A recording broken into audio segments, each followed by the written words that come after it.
What it is, people, what it is, what it is. Back again, another live, discussing the Wu-Tang Clan discography today. Not all of it. We talk about all the affiliates and shit. This be a fucking 2-day stream. So there's a certain time frame we're gonna break down. Then we'll talk about our favorite affiliate albums and all that. We're not gonna go in the order of affiliate albums. That'd be too much. But yeah, see who's in here. One viewer, one viewer. That's what's up. Who's in here?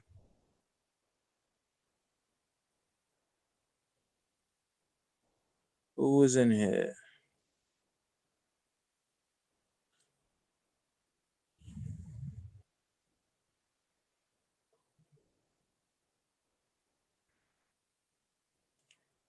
Seeing who's up in here. Just waiting for more people to get in.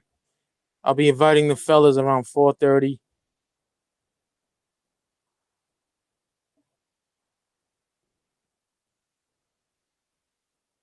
And one viewer.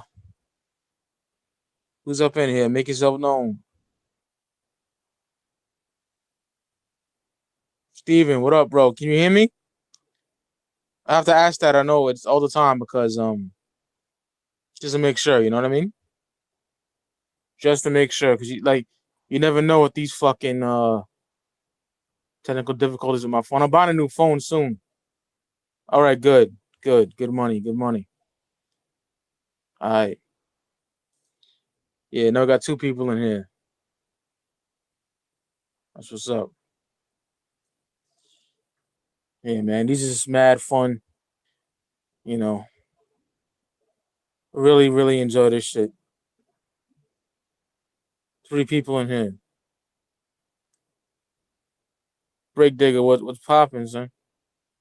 Yeah, Brick Digger. I'll tell you right now, yo, the Wu, like that's my favorite shit in hip hop. Period. It might be up there with like the early Mob Deep shit. Seriously, it might be. Yo, I'm gonna charge my phone by 4:30. I should charged up. Yeah, all right, Steven. Yeah, my shit charged up right now. It's charging to got 2% more to go, and it's pretty much charged.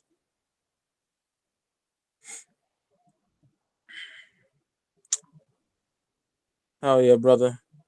Can't wait to have you on. This is our show, bro. Top three groups for me. Same, man. Same. I'm gonna get into something I wanted to, well, when more people come in here, I'll touch on something that's totally not related to the Woo. But you're just waiting for everyone to get in here.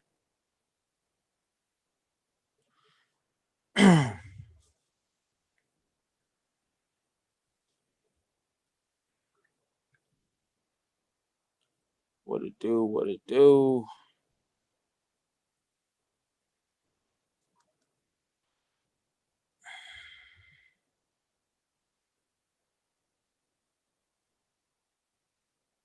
Steven, just to let you know, I'm gonna have this nigga Resin in here. You know, we pretty much he comes off respectable, so I pretty much hope he's not gonna be like that Curry character. I doubt that though.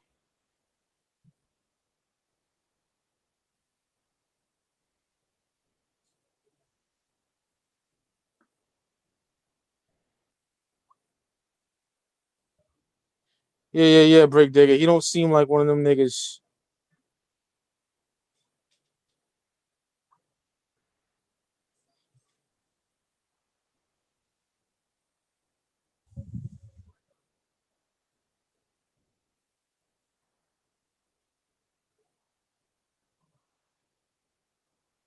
Sorry for being quiet, y'all. Just please no weirdos, please.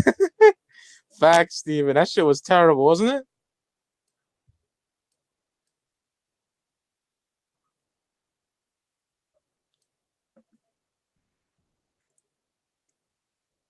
See if this shit's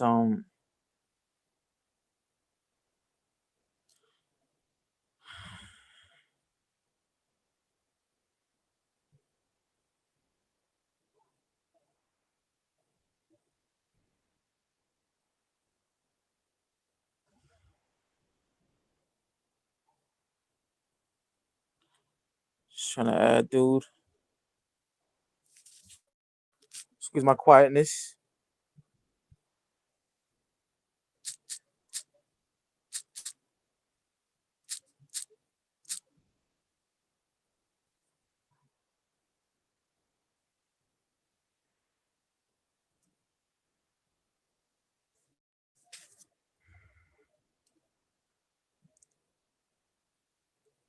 Disturbing to say the least. Yeah, man. Oh, fuck was that? And I knew you were getting annoyed once I seen your face. You were like, what the fuck? What's good, Resin? What's good? Yeah, saying he's trying to join the call. Yeah. Okay. Yeah, that dude was whack.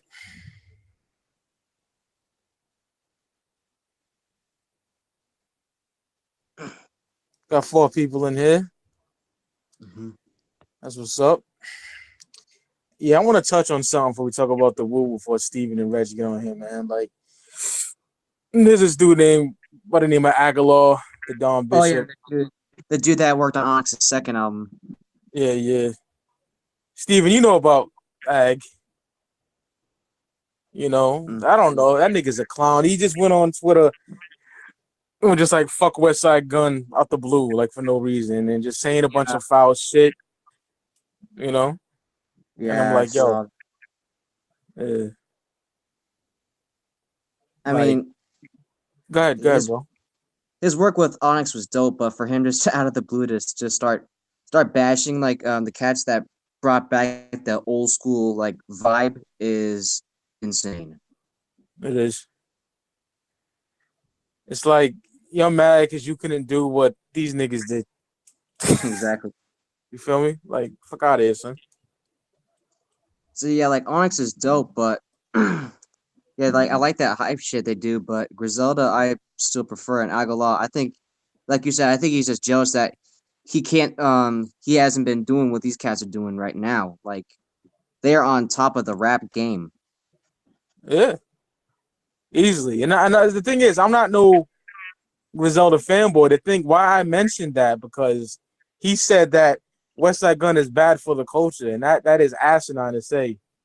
You know what I mean? Yeah. Fuck out of here. Like, for no reason. For no reason. Like, this nigga's dumb. I got his album. That shit ain't collecting dust, B. For real, for real. Uh, I saw he's supposed to be coming out with a new album soon. Yeah, the same day as Chris Benoit. Do you think after that tweet, do you think he moved it up that to the same day Chris Wall drops just to piss off Westside Gun? No, I think it was coming out the same day. He just wanted free promo, Uh, because I looked at the tweets before that and it said it was coming out on the 22nd and all that. But I don't know. I lost a lot of respect for that cat. mm. That nigga's You pushing know, what, 50? he's gonna probably try to get promote listen to my album instead of Westside Gun's Chris Benoit because they're both coming out on the same day. Yeah. So this is just the beginning of what of his shit talking. I think because yeah, like his new albums come out the same day as Chris Benoit, so I think there's more he's gonna say. More than likely. But like, this nigga ain't been popping since I was in high school. So, that was years ago. Yeah, Osvaldo, what up, bro? What up, I know. Osvaldo? Jedi Mind Tricks is dropping a new album the same day as Chris Benoit. Yeah, which I like everything from them so far, except this last joint I wasn't feeling, bro. I forgot the name of that shit. Some fucking happy ass beat, look like a Disney movie. The video was trash. And I just keep it real, man. I don't like that shit. The other shit's fire though. I heard like 3 singles that were really dope. Yeah, I forgot to I saw they do have a new single off of their album. I still haven't checked it out yet. I'll have to do that tonight. Yeah, it's not that good in my opinion, to be honest. Uh, so, in your opinion, what was better, Nasir or Revival? Shit, not it, man. At least I like something on Nasir. Yeah, there's only 2 tracks on that album I liked, and like Cop Shot the Kid. I like Nas's verse, I think, but Kanye just I think tarnished it, and that beat is again so repetitive. Like he could have just had like the hi hats from the show as the main beat, and he could have just used that Cop Shot the Kid sample as like the hook or something. Yeah, like it would be good if they sampled it right. Like I told my uncle, I was like, "Yo, this could work, but not like that." Jesus I know Christ. there's multiple excerpts he could have used. Yeah. Osvaldo says Revival was trash. Yes, it was. That was the worst album I heard last year. Oh, no doubt, man. I would go as far as saying one of the worst albums I've ever heard ever. Like, period. Seriously, yo, that shit's fucking garbage. I will never listen to that album again. Oh, I haven't, man, since Christmas time, yo. Fuck out of here. Yeah. You know what's crazy? That album came out on the same day as the 25th anniversary of Dr. Dre's The Chronic. That's nuts. I was waiting on that GOAT to be the savior, and it was. Gee, yeah. I still remember seeing that meme with like the Yu-Gi-Oh guy when it had Revival and Goat. Yeah, I made that shit. Hey, fuck out of here, son. That shit's trash. Nasir versus Chris Benoit was pretty much like the June 2018 version of that. I agree. You know? And I was all happy. I'm like, oh shit. Nas can hold me down until Benoit comes out. Yeah, for like 2 tracks. Yeah, nope. Sucks. I was on the floor from boredom when that track Everything came on. It was like nearly 8 minutes. Yes. All that fucking singing. Oh my god, that was so cringy. Yes. I hate that fucking song. It's terrible. Like Money Miz said, there should have been more scratching, less singing. Yes. Like I had to re-listen to that album twice to get to the review, you know? And it was torture for the most part. That song especially. Yeah, well, that wasn't the same thing for Revival because that was like it took up the entire disc data, like 77 minutes, and you didn't have to re-listen that twice. I know, dude. I listened to that once and I couldn't do it again. It's too much. I only asked for you to send me that zip file just out of curiosity because I knew it was gonna suck by the track list. I know. I knew it too. And the singles and shit though. Yeah, just so I could have like an honest opinion about it. I will never listen to that again. Oh, I feel you. 97 to 2002 Eminem is all day. Yeah, I'm one of them niggas that like Relapse, but I understand why people don't like it. You know what I mean? Yeah, Because of the accent and shit. It's kind of fucking annoying. I know. I feel like I hear people talk about recovery like way too much, man. Way too much. Oh yeah, It's like recovery. yeah, like no, go ahead. No, I just said recovery ain't that good. That's all I said. I know. Yeah, because it has that song. I think that's the one with the Rihanna track. It's isn't it? Yeah, fuck, I don't know the name of that shit, man. I can't even tell you, bro. Yeah, Eh, every that's like the only song Eminem by Eminem people know except like Rap God and Lose Yourself. love the way you lie. There you go. Just popped in my head. That shit. Yeah. I I was, got I remember like in like early 2018, Lose Yourself started popping again, and even though it's a good song, I feel like people are hypocrites because a lot of those people, like 90% of them, have not seen the 8 Mile movie. facts. Yeah.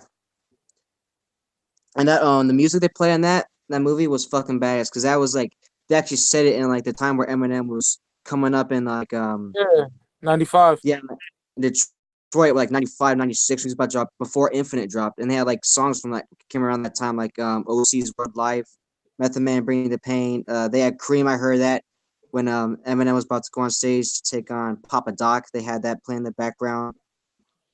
And Even the Shook One's Part 2. I heard that in the intro of the movie. That was my introduction to Mobb Deep. yeah, even the battlers, they sound like niggas from that era. I love I that know. movie. That movie's fucking fantastic. Mm-hmm. Osvaldo says Adam and Eve was dope though. Yeah, it was. Mm-hmm. What's good, DiCaprio? It's popping my Providence, brother. Ooh. 6 watching. Oh, this is live right now. Yep. Oh, We've been okay. live for a while now. Yeah. All right. So when Steven and Reg joining? 4:30. Steven said. Reg probably the same time. Okay. That's when we talk about what we're just bullshitting right now. Mm. I saw the Money in the Bank results. They had Ronda Rousey job to Nia Jax, and then Alexa Bliss cashed in Money in the Bank and won. I seen that. Like I That seen it was, as like a thumbnail on my YouTube channel. Yeah. I know. I think that's bullshit because they not only did they waste Rousey, but they wasted the Money in the Bank title, briefcase. Yeah, look at that company, man. I'm telling you, once they have me for a little while, then they just lose me again. Yeah. Oh my god. NXT I fucking adore, but ugh, Yeah, they recently other than had their pay per view in Chicago. I watched that. I watched the whole shit. My uncle, yeah, Mm-hmm. love that shit. Still waiting for Sanity to debut because they've been held back. Like they were supposed to debut like last month, and then I don't know what's happening. I know. Because like in April they were like heavily advertised to debut like on SmackDown. How about Almas? Did Almas debut yet? Yeah, almost. It's already debuted. What do you take on? Uh, I don't know. I've seen a match he did on SmackDown, and then I haven't really Yeah. heard about him doing. I haven't really heard about him doing anything else in the main roster afterwards. I'm so worried about him because that guy's fucking incredible. I know. Johnny Gargano's fucking amazing too. Tommaso Oh Ciampa. yes. Oh yeah, that match was dope as shit. Mm-hmm. Violent as fuck. You know that whole style of NXT is completely different from the main roster. Completely I different. know. You can tell that once they call people up to the main roster, they try to like they'll have a match where they show off how they perform in NXT, and then like the next week they're completely watered down. Yeah, I hate that shit. Pisses me off. I know. Oswaldo says, "Yo, I just received my Rock Marciano World Blood Revenge 2 vinyl in the mail. Dope. I want to Need to get get his that first two CD. albums. I want to get his first two albums, but those are like really rare to find on CD, and if you do find them, they're like insanely expensive. I know, I hate that shit. Like the only albums you You can know, find are luckily, Marcy. You can only find like Marcy Bacoup, Rosebud's Revenge 1 and 2, and that's it. luckily I was, I discovered him around that time. Well, I knew him before because of Anarchy and all that, but when I really started getting into solo stuff, that's when, and I got it. It was even out of print when I fucking got it, and I got it the same year it came out. Stupid. That shit must have sold fast. Yes, because it was, they were pressed on them really, probably like a low rent label or some shit. So I think I can think of. Yeah. I know that Rock Marciano he has Emerald single on Mass Appeal. He needs to get signed to Mass Appeal and like reissue those first two albums because I need those in my collection. Yeah, those are masterpieces. That what started all this, in my opinion. Yep, it started the whole golden era resurgence. No doubt. Bronson too. Like he was up. Dr. Lecter. Jesus, love that album. Yep. I got Rock's whole catalog on vinyl. That's what's up, Osvaldo. One of my favorite MCs of all time. Yeah, it's pretty crazy because you can get like the Rock Marciano Marsburg vinyl for like $20, but if you find it on CD, it's like $80. That's nuts. And I don't like that Marksburg repressed when he's near like it's like fire or something behind him. Yeah. Cause they take off a song, man. Pisses me off. I hate that shit. Yeah, and I prefer the original cover too, where it's just like it's cloudy outside and it's like it's like the Long Island or Hempstead skyline. It's really cool. Yeah, I love that shit. It's one I got, luckily. I know, I know he dropped a Marsburg EP on vinyl. I wish he kept that like fire cover. I wish he kept that for the EP and the original cover for the LP. Yeah, I agree. I'm real picky with shit like that. You know that. Yeah, I'm extremely picky with shit like that. yeah. Like when I tried to get my I got Twisted Cryptic Collection 1. I wanted the OG because the disc was in full color, and then like the O2 reissue, It's the disc was like all red, and I was like, and I blindly bought it off eBay for like $10, not knowing if I was gonna get which pressing, and I got the OG in the mail. I believe I have the OG too. Yeah, I have to because I got that shit when it first came out. So sweet. same thing with Crypto Collection too. I got the Mad Rocks joint. Those are my two favorite cryptic collections. I got the 2011 reissue with both their faces. And it's crazy Yeah, because if you go inside the booklet, it actually has both the covers spliced together. I'm thinking, why couldn't they just do that as like the actual cover? Because that for the reissue, that would have been cool. fuck yeah. I love those dudes to death. Yeah, Seriously, like that big part of my life for real. I know. I grew up on them. Fuck yeah. I was like, Seriously. what? I used to put my hair in spider legs and all that shit. That's Yeah. my shit. I remember I went to Twisted to see I went to the Midland in Kansas City to see Twisted like in 2012 when they were on the Chaos and Crime tour with Cottonmouth Kings, Yeah, which I can't was stand them niggas. yeah. I was Unfortunately, kind of I seen them live a lot. Unfortunately, because they were opening act, you know. I was kind of into them like last summer in 2017, but I haven't listened to them since. But yeah, I saw them. I remember the Twisted when they went on stage. I had this like this really spooky intro, like before they came out, and they came out to "We Don't Die," and it was awesome. Yeah, that's dope, man. Mm-hmm. I would And say I was my favorite show completely was blind. good. Tour exclusive CD. They had the Chronic collection out at that time. I didn't know that because if I knew that, I was gonna try to pick it up, even though it's like all smoking songs. It would have been cool because I would have had a rare CD. Yeah, they do that a lot.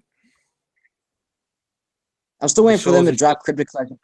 Still waiting for them to drop Cryptic Collection 5 because they've only done like the Valentine's Day edition, like they did like the Smokers edition. I But want some shit that's like good. I'm pretty sure they got like a lot of dope shit in the vault. They could release on CD. Yeah, I would kill to hear some most tasteless freak show leftovers. You know. I would love to get yeah, like some most tasteless / mirror Green Book era leftovers. So, yeah, that's my favorite eras, man. Mm-hmm. I pretty much like 98, everything they did. Pretty much, yeah, 98 to 03 was their prime era though. I agree. There's two albums I don't like, and that's Mutant and that fucking other one. I forgot the name of that shit. The newest joint. Don't like it. The continuous evolution of life's questions. There you go. I'm not a big fan of that, to be It's honest. a I don't know what I it is. mean, to me that's a solid album, but it's not an album that has like very good replay value. I agree. And not to have two kind of weak albums in your catalog that's pretty good. Yeah. I mean, Largest as there is. I think Mutant was all right. Yes, it had some songs I wasn't really feeling. Like that song Mannequin is just weirdo shit. But Respirator I thought was okay. But like the transformation of a new civilization, the opening track, that shit is brutal. Well, my problem with Mutant is the instruments sound like punched in. They don't sound like live, you I know? know. Because It was Zach Allen played like on Shangri-La and Mikey Clark played on Freak Show, the instruments on that. So every kind of cross-branded rock shit they did, they had live instrumentation. You know, I'm like, I don't know. Not a big fan yeah. of that. But Um those are the gods to me. I think I can have 2004, 2000 like yeah, 2002 is when Mikey Clark left. See, I think Mutant would have been a lot better if he was still around at that time. I agree. Because those first two tracks, Transformation of New Civilization and Get Off of Me, those are tough. You know, I gotta revisit that. I obviously have it. You know, I have everything from them, but I gotta revisit that for sure. Yeah. What's your thoughts on their album Independence Day? I fucking love that. I don't know what the fuck niggas be smoking. I know. That shit's banging. Um, the A side was really good because they had like Welcome Home, Sex, Drugs, Money, and Murder, Feel Me, Bust Your Head Open. Then you had the B side, How I Live, Raw Deal, and then Bury 'Em All. But that was like the only songs we really liked. There's like a few tracks I wasn't really fucking with, but I think that album's pretty solid. The Dog Pound DJ Quick. That's amazing. Yeah, On a Twisted they had album. They had Proof on there too. Yeah, they did. Bizarre. Yep. Do you see I the got release? I'm Go pretty ahead. sure you've seen releasing his Attack of the Weirdos EP from '98. Yeah, I seen that. It's up for pre-order and shit. I'm still pissed off that the House Craze catalog is only being reissued exclusively on vinyl. Yeah, I know. That's fucking garbage. I mean, come on, you've reissued Homebound on cassette like in 2016. And I wanted that shit forever since '97. I discovered them. I know. Triboro, what's goody? What's goody, I'm lucky Triboro? to have Homebound on CD, but I need their other albums. Like Head Trauma is amazing. Home Sweet Home is dope. Their whole catalog is amazing. They have no weak albums. Word, except that shit with ROC and the other nigga. I don't really fuck with that one. The Half night they Breed. came with some shit. Oh, yeah, the night they came home, '99. I think that was pretty good, but it was weird seeing it under the House Craze catalog because that was actually what Half Breed became. Yeah. And their first album, Half Breed Contamination, is fucking amazing. My nigga Andy from Detroit was always telling me about that shit. Yeah, man, you gotta check them out. They are the shit. All I wish right, they I'm would. letting Steven and Triboro in here now. I wish they would sign Scraps to Imagine Ninja because that dude was nasty. The white nigga, right? The white boy? Yeah, Yeah. See, Steven. I think they actually did a diss song to Twisted back in like 2002. It's called Candy Apples and Razor Blades. Goddamn. It was like a subliminal diss track, but they were talking about like sticking razor blades and like candy apples and giving them to kids. That shit is tough. Damn. What up, fellas? What up, Steven? What's popping, my nigga? Chilling. Resin, welcome. Welcome to the crazy chat. Yep. Triboro, peace, man. What's good? You said he hit me in the DM. Let me get that. I wasn't even paying attention. My bad, dog. All right, give me your email again, Triboro. Oh, I'll be right back. No All doubt. right. Great Digger, peace. Osvaldo, peace. Flairnado, peace. Ryan, peace. Darren, peace. That's what's up, Triboro.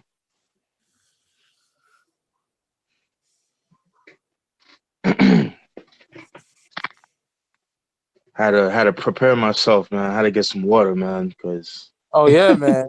It's hot as a motherfucker, you know. so it's hot as butt cheeks, my G. Woo. And I don't have central air in this motherfucker. I don't have the AC joint, so. Ooh, yeah. But In in my living room, I got this big ass fan. Okay. Dog, that shit feels good as a motherfucker, you know. There you go. Let's see. I gotta stay in my van to get AC. Yeah. And struggle is real. That's yeah. I hear you though, man. Yeah, because here's the thing, Steven. Like, if I get an AC, right, Right.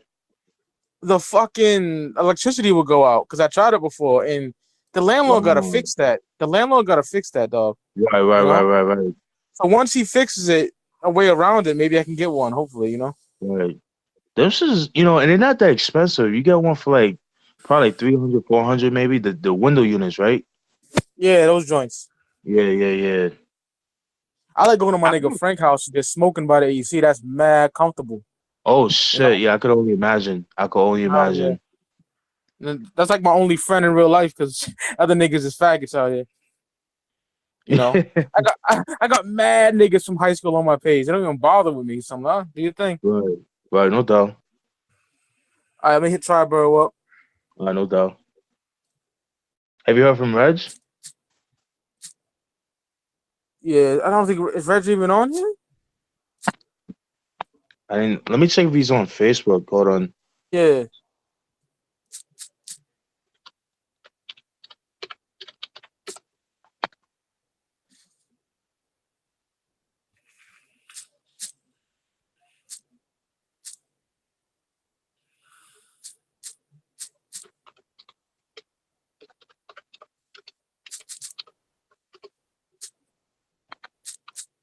All right, I'm back, y'all.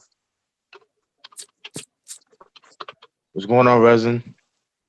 I'm getting dinner cooked. I'm having a steak. Okay, that's what's up. Yeah.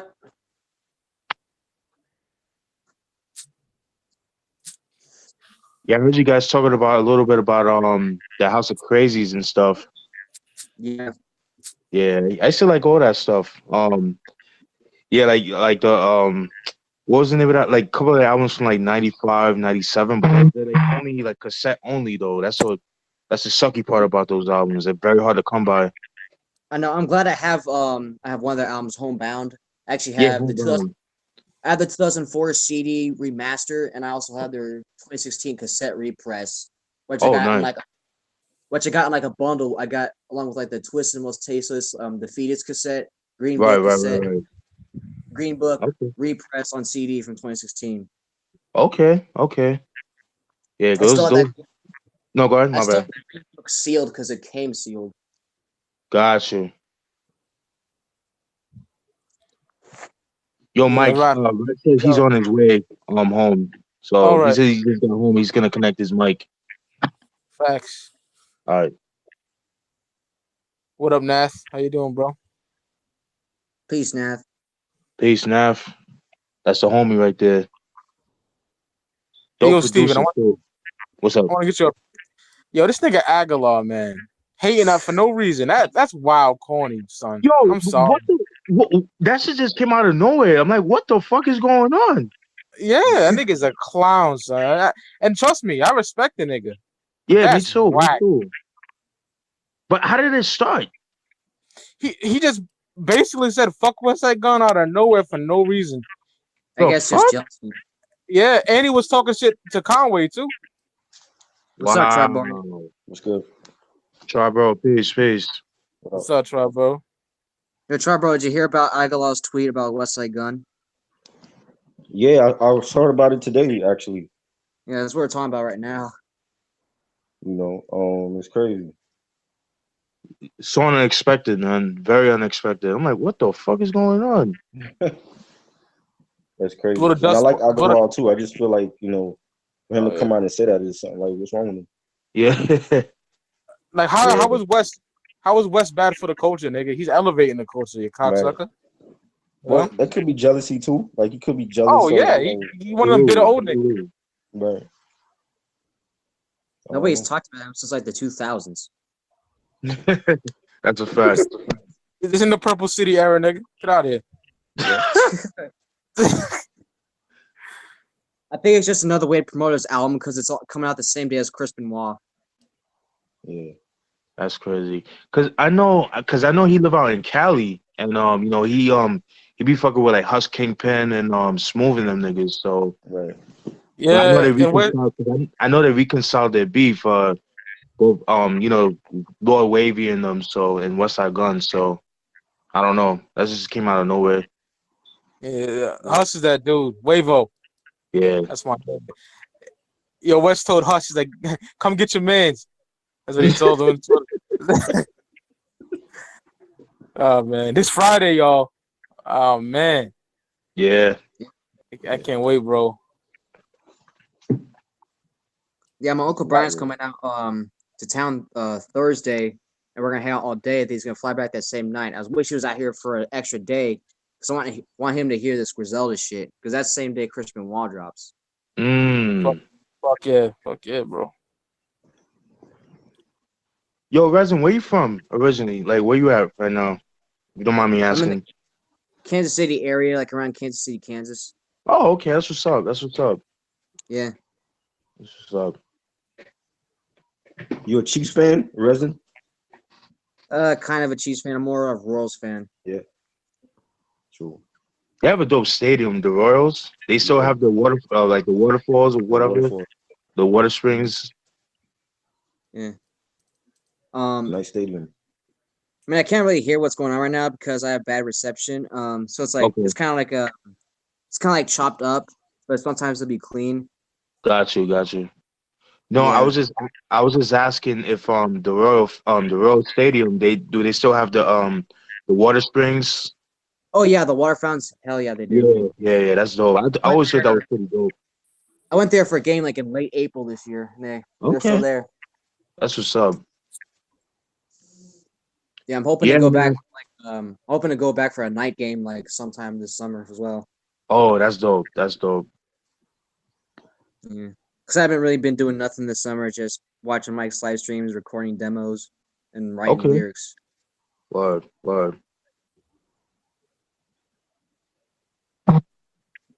Yeah. Chris Benoit, that's gonna be the album of the summer.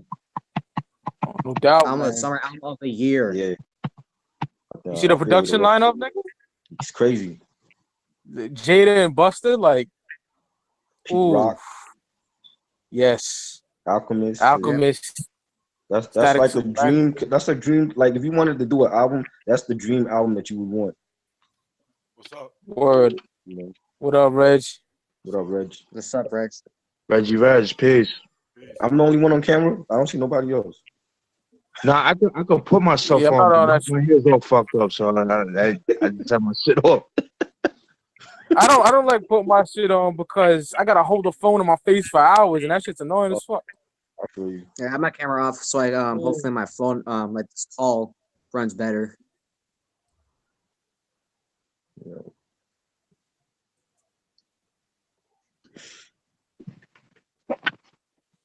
What did you think about the All right, Nas yo. album? Talking to the Nas album, Yeah. we did a whole joint about that. We can touch on that a little bit though. Why? I will see. I wasn't there for that. Like I missed that, but I mean, Yeah. in general, I thought it was decent. It's not like the best. I don't even call it a whole album though. Facts. Exactly. You know, it's like an EP to me. You know what I'm saying? But I mean, I don't want to hear Kanye do a whole Nas album. Like it was okay for what he done for him, but for like a whole album, I don't want to hear him do like a whole album. Again. Right. You know? Yeah. Well, I know like Crime Apple when he dropped Met Roletta, it was originally just 7 tracks, but it also had 3 bonus tracks, make it 10 songs in general. So that was an actual album. Right. But now you got like Kanye trying to do like 7 songs only with Pusha T, Nas, and his own album, which that doesn't work. Those are EPs. Like, And I think the Locksmith and the Apollo Brown EP was much better. I need to check that out though. But Yeah. that was like about 8 songs on it. I gotta check that out. Yeah, it was dope. You know, but I mean, I don't know. Kanye for a couple songs I could tolerate, but for a whole project, it's like nah. You gotta have other producers on it. But you know, Triboro, I feel as though like Nas went for the hype, and Kanye has all this hype around him. You know what I mean? Because he could have easily done an album with Primo, Lost Pro, or anybody like that. But I just felt like with Nas, with his stature, where he is now in life, his status and things like that. I get like I might be bugging for saying this, but I feel like he probably feels above them cats. You know what I mean? I agree with that. Yeah, I've always thought that. I could be bugging about that, but I always thought that. Right. Yeah.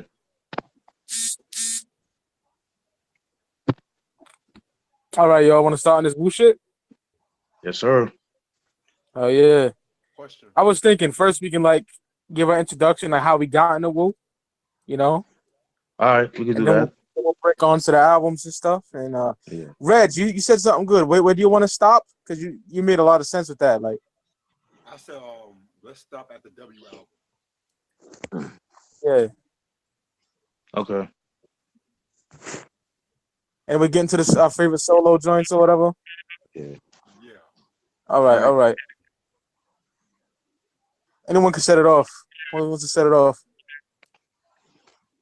Are we gonna start off with like Enter the 36 Chambers, or do you want to like start off like with like the 91 solo efforts that RZA and GZA did? We can mention those, but we can start. I want to know like how everyone got into Wu. You know? Well, how I got into Wu. I got into I got into Wu. Like I used to like watching Video Music Box, and I saw the Tech Connect video, and then like I didn't really pay attention to them until Method Man came out with Method Man, and then I was like, oh, I like this song, And then in high school, like the tape, like it was the album came out early, like it was on bootleg, and everybody kept talking about it. And when I was in English class, I kept hearing like my homeboy was telling me about this group called Wu-Tang Clan, and it was like 9 MCs, and I never heard like 9 MCs all on one like track together. So that's when I started. When I checked out the album, I was like, yo, I got to get this, and that's how I got into like to Wu, and then everybody else started coming around after that. So You know, All right, me next. yeah, go ahead, Reza. All right, how I got into Wu. It was spring 2016. I was in 8th grade. This is when I was just getting into hip hop. I was like heavy in like Tribe Called Quest and Atmosphere. I had it on Okay. Tribe Called Quest Low End Theory Radio, and it had like native tongues on like other native artists like Most Def and all that. And then Wu-Tang came on, the song Tears off of Enter the Three Chambers. And I Nice. heard that sample at the beginning, that Wendy Rain sample, then Mm-hmm. RZA's verse, then Ghostface's verse, and I was blown away. Like, I need more. And then like a week later, I listened to Enter the Three Chambers. It blew my mind. That's in my top 10 favorite albums. And then that summer, I listened to the Wu solo albums, like I heard to Cal, Turn Three Chambers, Iron Man, Liquid Swords, Cuban Linx, all that. And since then, they've been like my favorite group ever. So and then, I'm gonna go last. Steven and Reg can take that. You could go, Reg. Excuse me. To be honest, when I first got into Wu-Tang, the first Wu-Tang song I really did hear was that Ghostface song "Back Like That." You remember that one? Yeah, Fish Girl. Oh, Fish Girl. Mm-hmm. And I was like, "Damn, this nigga's really going lyrical." It was the video when he was confronting the girl or some shit. And then I heard the Cream song a couple months ago, but I didn't really become a fan until I heard "Protect Your Neck," and then I bought the album and shit, and I was like blown away. Oh yeah.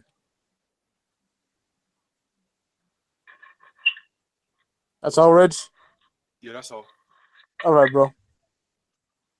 My introduction to the Wu was actually back in the 93, 94. I remember hearing I remember like living in Queens, like, the drug dealers, man, they used to play Cream on the block. They used to have the Acura Legends and shit like that, you know what I mean? I used to hear Method Man on Kiss FM, back 98.7 Kiss FM, rest in peace. Just hearing that, and then obviously, I'm 6, 7 years old. I'm not gonna know who they are, but the beat, like the song, I do remember. And as I got older, I forget who it was. And next thing you know, I've been a fan of them since, man. So that was my introduction, pretty much like 93, 94.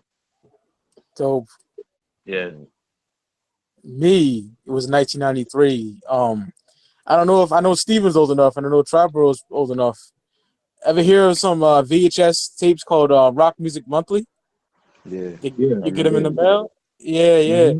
Well, my uncle had it in '93, and it was a '93 joint, so it had KRS, Side of the Police, it had the Alcoholics Only When I'm Drunk on there, Master Ace, one of the Cheap ass Slaughterhouse nigga. joint.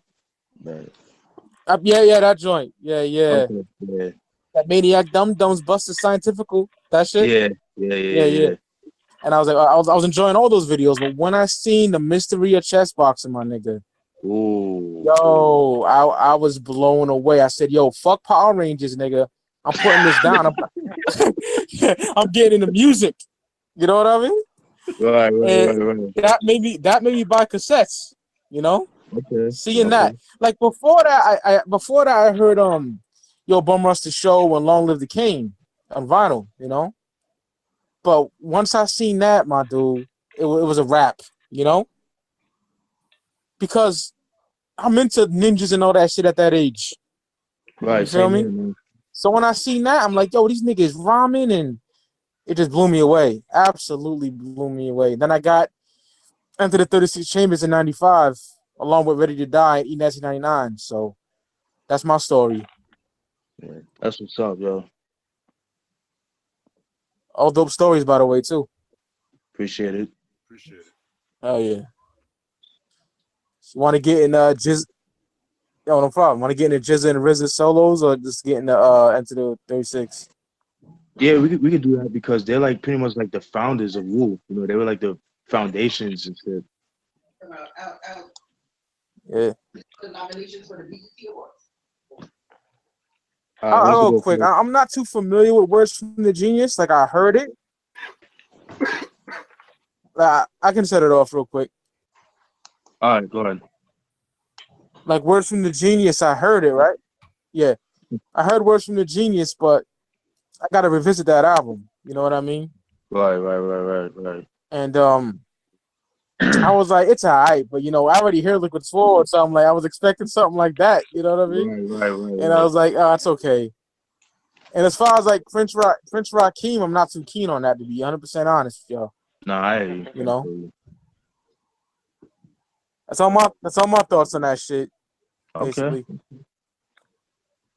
Anybody else? Yeah, I heard a few beats on this project, and yeah, Easy Mo beat did his thing. But the only song I heard from this one was the title track. It was alright. Okay. I didn't hear the RZA one though. I didn't hear that one. Resin, you want to go? I've heard some X from like the Prince Rakim and the Words from the Genius. Haven't heard Words from the Genius fully, but Okay. I've seen the Come Do Me video. It's pretty funny compared to what he did like after that. Right. Yeah, actually, I might be in a minority, man, but I actually like the Words from the Genius album. It's pretty dope. I mean, yeah, it came out like in '91. You know, like that was like the tail end of the cold chilling era. You know what I mean? So it definitely has like that Big Daddy Kane-esque kind of vibe to it. You know what I mean? You know, Easy Mo B did the beats, the majority of the production. I think he did all of the beats. He got some joints, man. He's spitting. You know what I mean? He didn't really curse on that album. You know, it just captured early '90s New York at that time, you know. And you know, Easy Mo B, like he was doing his thing. When he did Miles Davis's Doo Bop album, which was pretty good too. That was the last album Miles Davis ever put out before he died and shit. But yeah, a lot of people think Liquid Swords is actually just his first album. It isn't. It's actually his second album. But Works from the Genius, it's an acquired taste. You know, it's not for everybody. So if you guys don't like early '90s hip hop, like that sound, then you guys probably won't like it. But from what I heard, Easy Mo B said that he has a whole bunch of demos that he did with Jizza, RZA, and Old Dirty Bastard, and I would love to hear those in studio quality. And that's pretty much it. Yeah, they had like a offspring group together, right? Like RZA, Yeah, ODB, all and in Jizza. together now. All in together Yeah, now. Yeah, right. But that was wasn't like in that the called, 80s. wasn't it actually called Force of the Imperial Master, or wasn't that like a song they did? Say it again. Or wasn't that group actually called Force of the Imperial Master? Because I looked that up on like forgot what it was on, but I saw it was called Force of the Imperial Master, but they made a song called All In Together now, or it might be the other way around. I don't know. Could be the other way around, but you could be right. I'm not sure, but I think it was all in together now. But Yeah.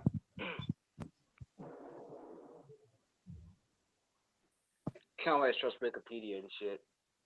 yeah, exactly.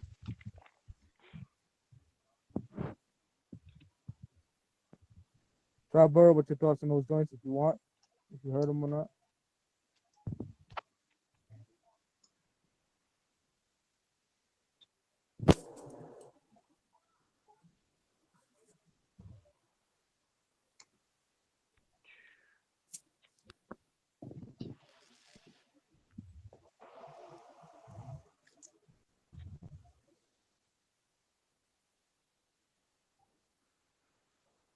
Y'all there? This sticker.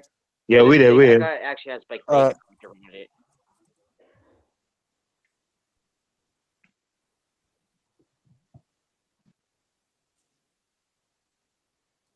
Everybody give their thoughts on Words from the Genius? What you said on Mike? Anybody gave their thoughts on the Word from the Genius, or I didn't. The first Yeah, I didn't Rakim hear it. joint. My it was the Liquid Swords album. Like I didn't even know like he had a album before until like years later. So I never yeah. heard it yet. Yeah. All right, I guess we Actually, can dig into the. Oh, go ahead, Steven. no, I was gonna say I actually need that album, the Worst for the Genius album, but that Yeah. shit goes for a little bit of money. Yeah, I'll get I've it seen just it for the go for fuck of it too. You know. yeah, But I've seen it go for like $55 online.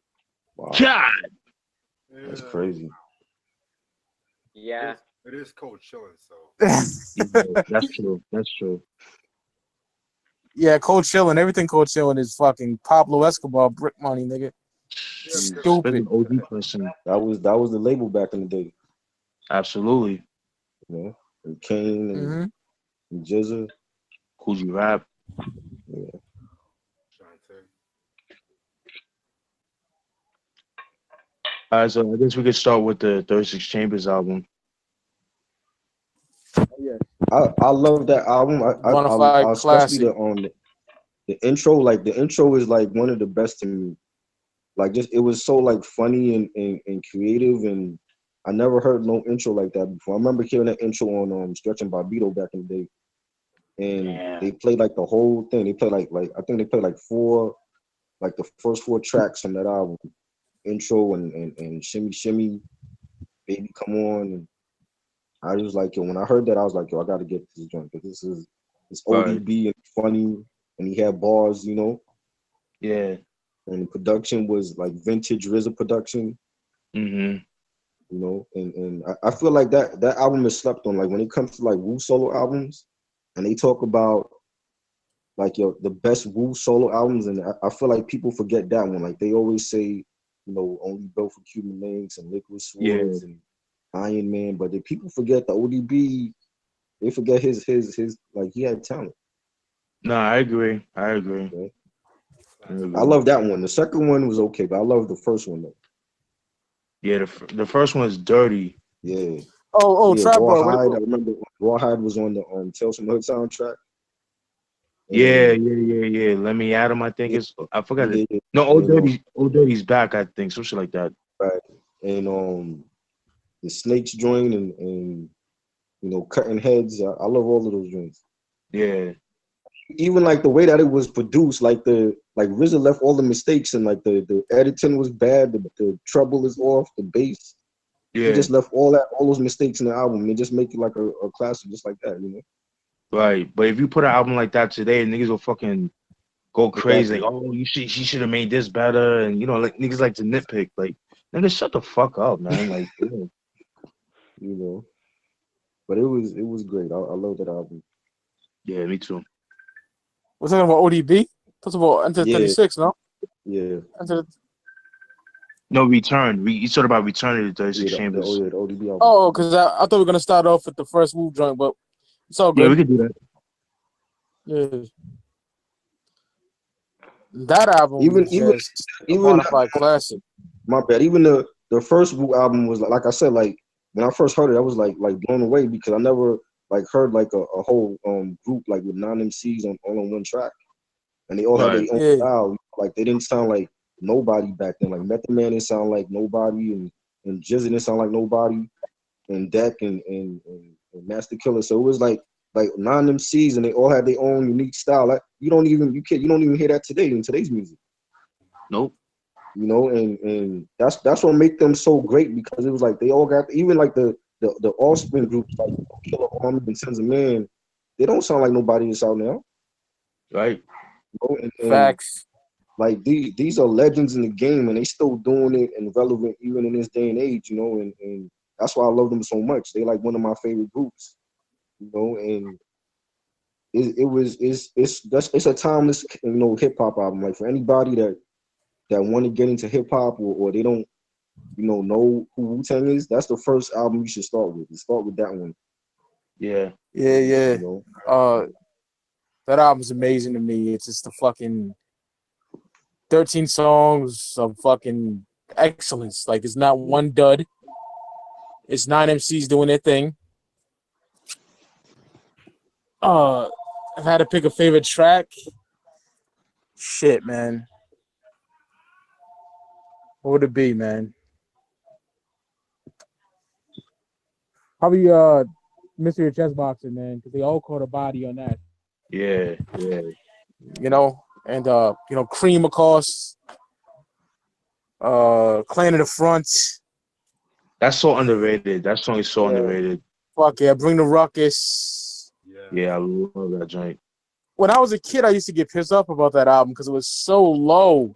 The cassette, it was like, God damn, this is low as shit. Yeah, the But mixing over was the so weird. years, yeah, over the years, I got better equipment and I can make it sound a lot louder. So thank God for that. Yeah. Right. But that album is just amazing to me. It's not my favorite Wu album though. We'll get to that. Okay. But it's a fucking masterpiece. Like what else can be said? Like from the fucking skits, like the torture skit with meth. I'll fucking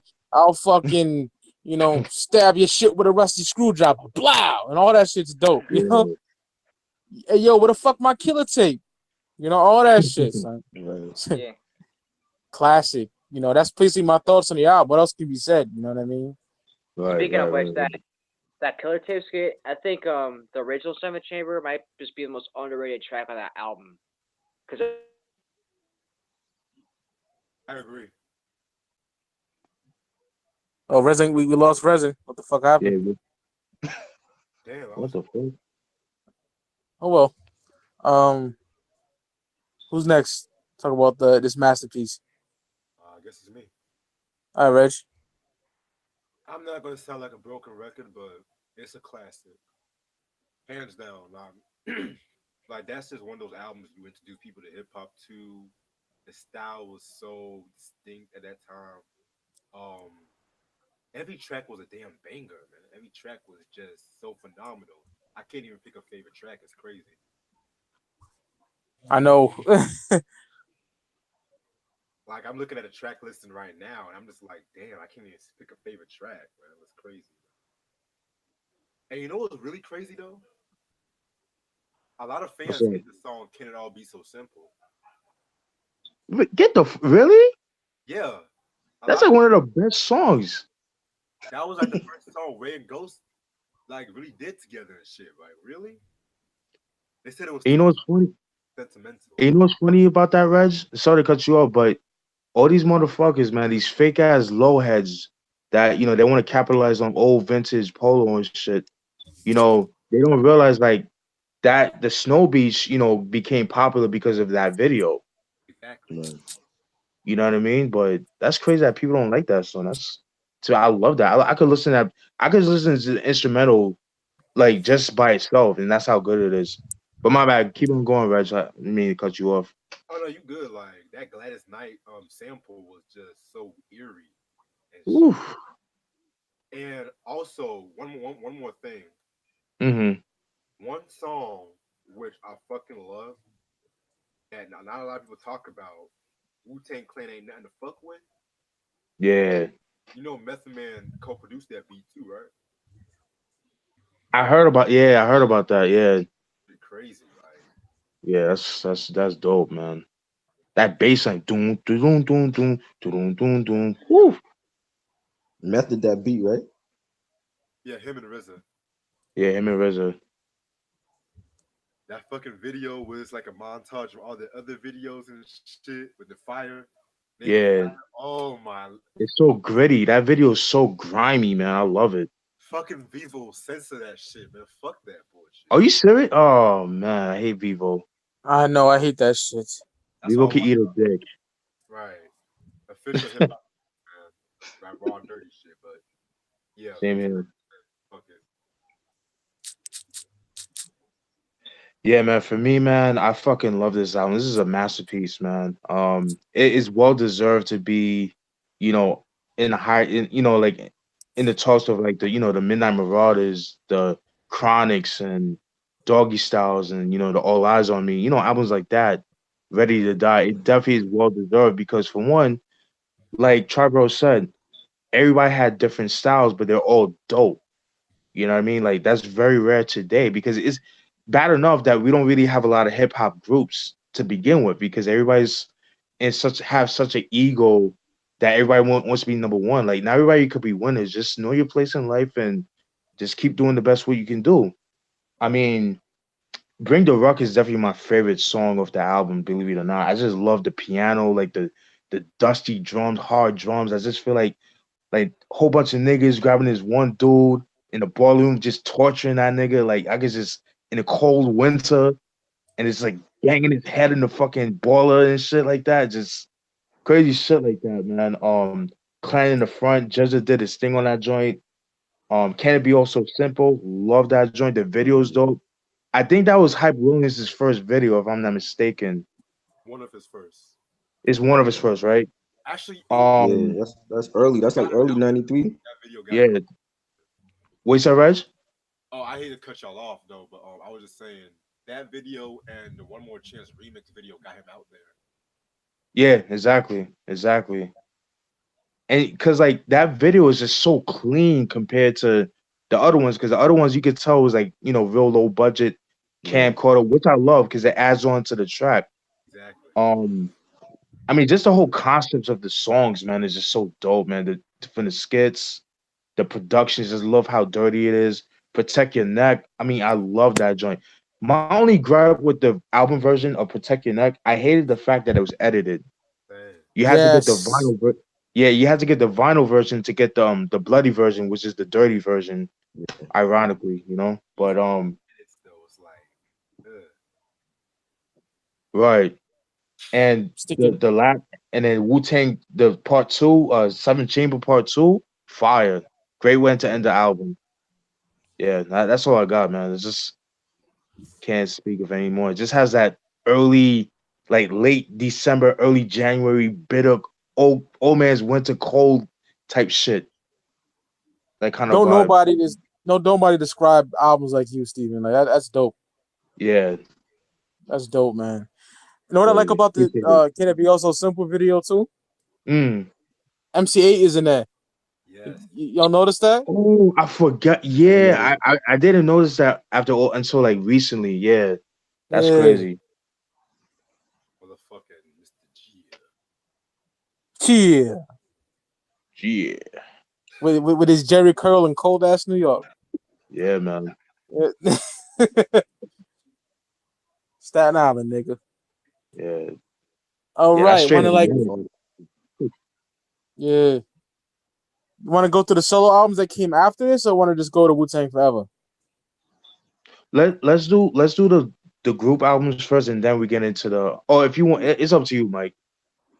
I think it'd be dope to go like how it was released. You know what I mean? Yeah, That'd be pretty yeah. dope. Okay, we can do that. Yeah. All right, we're gonna go with Tikal then for Meth. Tikal for Method Man. Classic. Yeah, same here. Classic. Niggas shit on that album. I don't know. Yeah.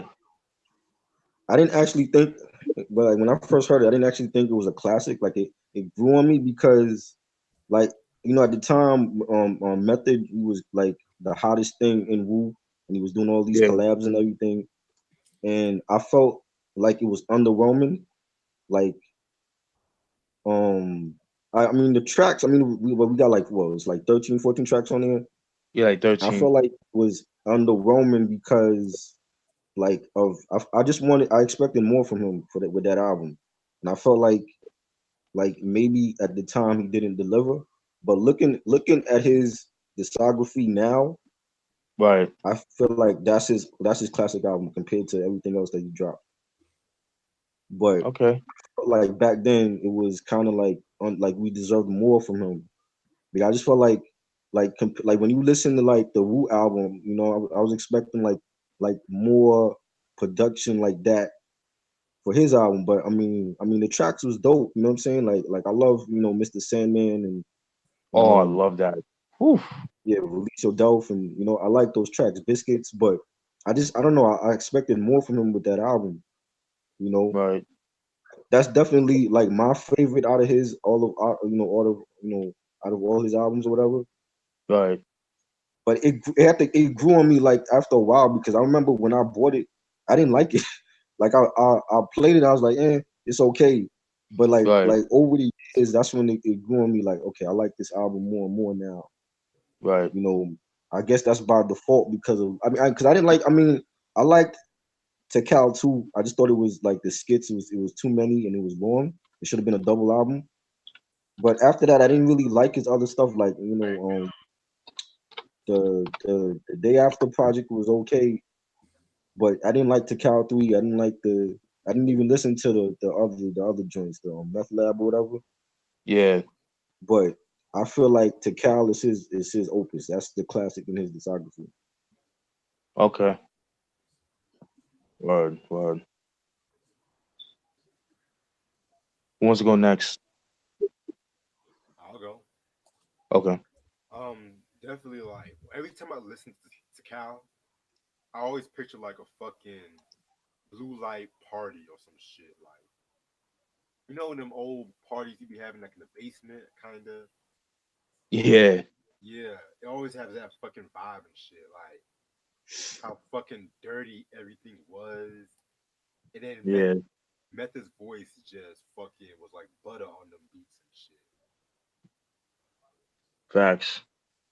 Like I think this was the first Wu album that Fourth Disciple helped produce for too. Yeah, because didn't he do what the blood clot? Yeah.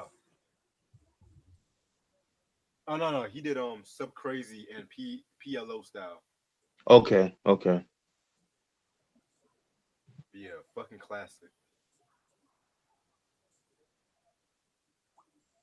Yeah, I guess I'll go. I Yeah. fucking love Tikal. I love Tikal. The thing with this album was the fact that everybody knows about the RZA flood that happened because he had two floods.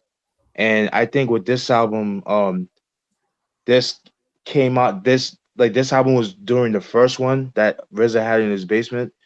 And so like he had to like redo a lot of the beats, but he didn't. It was pretty much like a rushed album. You know what I mean? Because he was working on so much projects at the time. So like he would go like to like different studios and stuff like that, and Yeah, like the lo-fi quality of the songs is why it sounded the way it did. You know what I mean? But to me, it kind of gives it that I don't know, like that essence. It gives it that signature, you know, sound. I guess is what we all yeah, love and endear and shit like that. I mean, it's like I can't pick a favorite song because they're all dope. But if I had to, man, definitely like Stimulation, Mr. Sandman. I mean, dope. yeah, One of the illest posse cuts in hip hop. yeah, Um, Even the videos were dope. Release Your Delf, like when he's in the it kind of like I guess like the basement or some shit like that, like a yeah, big ass basement. Um, Bring the Pain. I mean, joints like that. And I remember before, I never liked the Method Man remix, but after a while, after like as I got older, I listened to it. And I really appreciate it. I really like that joint, man. yeah, Yeah, that shit is tough, man. Like people hate on it because I think people wanted like because like you said, Triboro, you expected more, but I think also because he was like the more popular right, artists in the group at the time, like people wanted like more like radio friendly kind of joints, but you didn't really get that. You yeah, got like the more kind of an extension of 36 Chambers, but like a more dirtier version of that.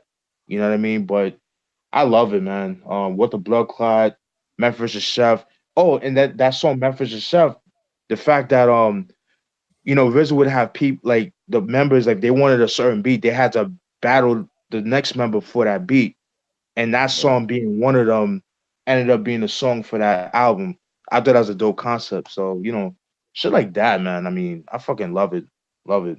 yeah, Yeah, Yeah, I'll speak on this fucking classic album, man. Like I always say this, it sounds like Method Man was in a fucking cave, yeah, like penning the shit down. You know what I mean? It's just so dark and gritty. What the Blood Clot is my ultimate favorite song. That yeah. shit is amazing. RZA in his bag, Facts. biscuits, Yeah. release your Delph, PLO style, my nigga. Ooh, PLO style. Oh, yeah. just That bass line, the dun, dun, dun, boom, boom, boom, boom. Ooh, yes. All you think of is like bubble coats and dusty Tims unlaced. yeah, You know what I mean? A yeah, nigga in the hallway, the pissy hallway selling dimes and shit. That's what you think of. yeah, yeah, you know? With That his album is a afro. fucking masterpiece. Yeah, definitely. The picking that shit. You Yeah, know, 2 for 5 joints, kid. You know, yeah, it yeah. just takes you that shit. It's Mm-hmm. a fucking masterpiece. You know, it's one of the best Wu solo albums. I agree. And I can't agree with I, that. I yeah, I feel it don't get it. It gets overshadowed by the albums that are gonna come later, but I fucking love Right. it. You know. Yeah, because it's like I said, like it didn't have that mainstream appeal. It didn't have like the radio poppy songs and shit like that. But it's okay. You know, the real heads know the deal. Oh yeah. So we go to 1995. 5. We get to Return to the 36 Chambers by ODB. I'll set it off on this one. Just Okay. I love this album. You know, this proves that ODB can rhyme. You know, regardless if Jizza wrote his shit or not. You know what I mean? And Yeah. I heard he was a mess to work in the studio, as you explained in the past, Stephen. How he kept punching in one-liners. You know what I mean? Yeah. But Rawhide, probably my favorite track on the whole album. Mm. Yes. That shit Mm. is amazing. You know? That beat is crazy. Yes. Let And me of ask you course something, Mike. Brooklyn Zoo. Oh, go ahead. Let me ask you something about Rawhide. Who you think had the best verse on that song? Oh, Meth. Chef. Meth. Meth, can't Yeah, argue with I'm gonna that. have to say. I'm gonna have to say I that too. Yeah, I gotta say Shalal Raekwon, nigga. That's all I gotta say. yeah, Yeah. Yeah, man. That's just it's an awesome album. It's funny as fuck. You know, the yeah, nigga said some outlandish shit on there. Crazy shit. That if it was anybody else, you would just shut it off. But this nigga, yeah. no, because he has a charm to it. I remember the skit. He's like, when we were little kids, remember we used to go, and shit like that. He's wilding on that shit, So I you used to know? do that shit. Yeah. And I'm like, God damn, ODB. But yo, I like everything on there. I think it's a classic in my eyes, you know. And for niggas say that ODB can't rhyme, just listen to that because he gets it in on there, you know. Like, Exactly. and that takes me back to like I told you, Steven, like when I Mm, was a kid. When I was a kid, it takes you back to that time where you remember where you was, you know. right, Like when I hit Brooklyn Zoo, I know I was, sitting on my floor eating cereal, watching on TV raps, you know. right. And that album's just amazing, point blank. So that's all my thoughts on that masterpiece. Return to the 36 Chambers. Oh wow. What's going on, Rich?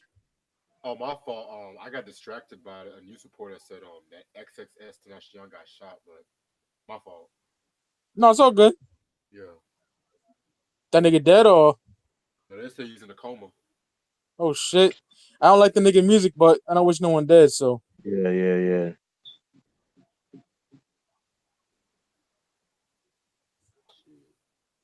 Is it my turn or?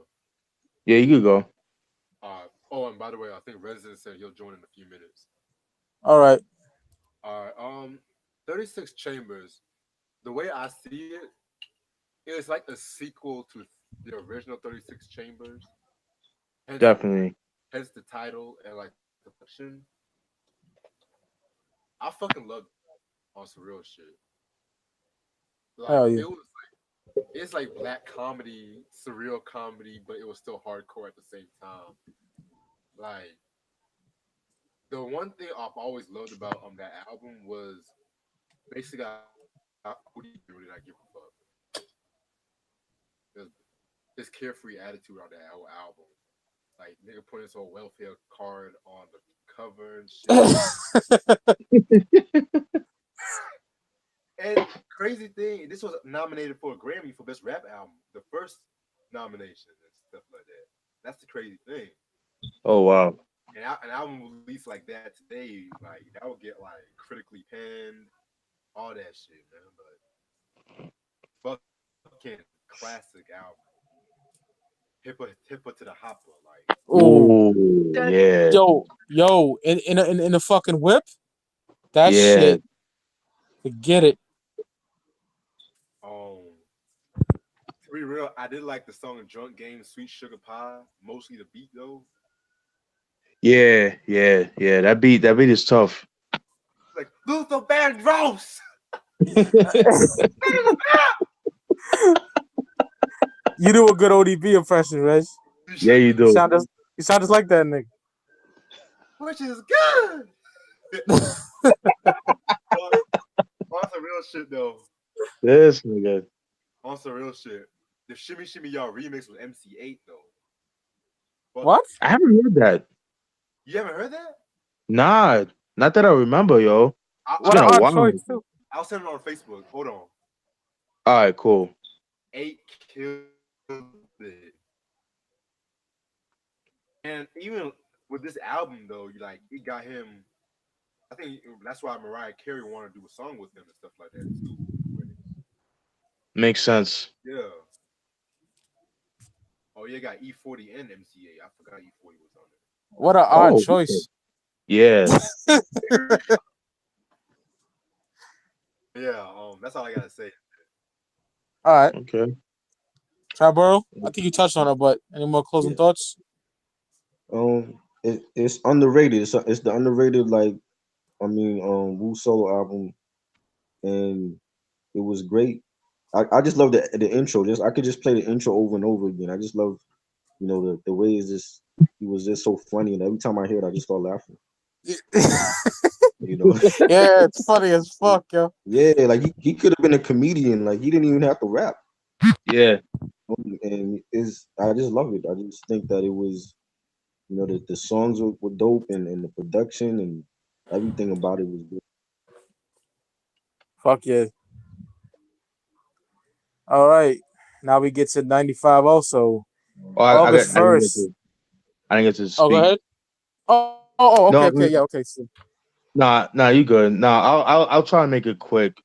Pretty much, yeah, pretty much what everybody said, man. Like Triboro, he explained it perfectly. Like, just how dirty and gritty. It's like a nice mixture of comedy, dark, and gangster shit. You know what I mean? And just like how you said, Mike, like how he would do one bar each time, and it took them like maybe close to 2 years to record the album. And then you could tell like some of the beats were like made around the 36 Chambers era. You know what I mean? It just has that vibe, which I really like. Hence the name, the Return of the 36 Chambers. Songs like Shimmy Shimmy Ya, Brooklyn Zoo, Hip It to the Hopper, Raw High, Damage, Snakes. I think Killer Priest had the best verse in that song, in my opinion. What's your thoughts on that, Triboro? Yeah, I agree. He had the best Yeah, verse on that. Killer Priest. Whoo! Brooklyn God, that's Zoo, Brooklyn Zoo Part 2. I mean, Protecting That 2, Cotton Heads, Harlem World. I mean, you could go on and on and on. The Stomp is pretty dope. The Stomp, I Yeah. think, is one of the most underrated songs off that album. I don't hear too many people talk about that. 'Cause I myself used to skip over to the Stomp, but I love that joint. I love that song. But yeah, dope album. Like you said, Triboro, definitely one of the most underrated solo albums out of the whole Wu. And one thing too, I just want to touch on what I think RZA is such a genius. The fact that he had all the members join different record labels so they can make their own money. Facts. that I is think that's genius. fucking genius. Like, who does that? Who would do that today? Yeah, like RZA could have kept them all on loud, but he didn't. You Right, know what I mean? He kept Ray on loud. right, Deck on loud too, but That was right. another thing I liked about the early Wu-Tang Clan because for each like from what I looked up, for each like money they get for the albums, they donate I think 20% for the Wu Foundation, so they all get the money and shit. Yeah, that's fucking dope, man. some niggas ain't getting jerked. That's mad smart. That's why Puff Right. murdered for RZA though.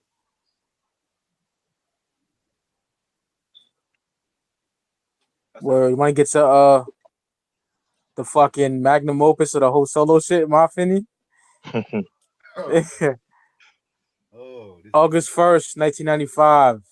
history. He didn't really shine on Enter the 36, but he damn sure shined on this. With guest starring Ghostface Killer. We're talking about Raekwon, only built for Cuban Linx. Oh, I'm back. All right, bro. The purple tape, nigga. Yeah. That's in my top 5 albums of all time. Same here, easily. All right, I'm gonna touch on the purple tape, then I'll let y'all follow. Just Alright. like point blank, my favorite. Well, Ready to Die is my favorite album of all time, but this is number 2. You know, and the truth be told, I like this better than Ready to Die. You know, I kind of got that kind of weird aesthetic about it. You know, I agree. but yeah, every track on the album is a fucking heater. You know, Glaciers of Ice, fucking Concentrated Scar Faces, just everything on there is just amazing. And it's like it's Ray's album as much as Ghost album. You know what I mean? Like them niggas, they started that mafioso shit. You know, well, G-Rap I would say did, but they kind of elevated it.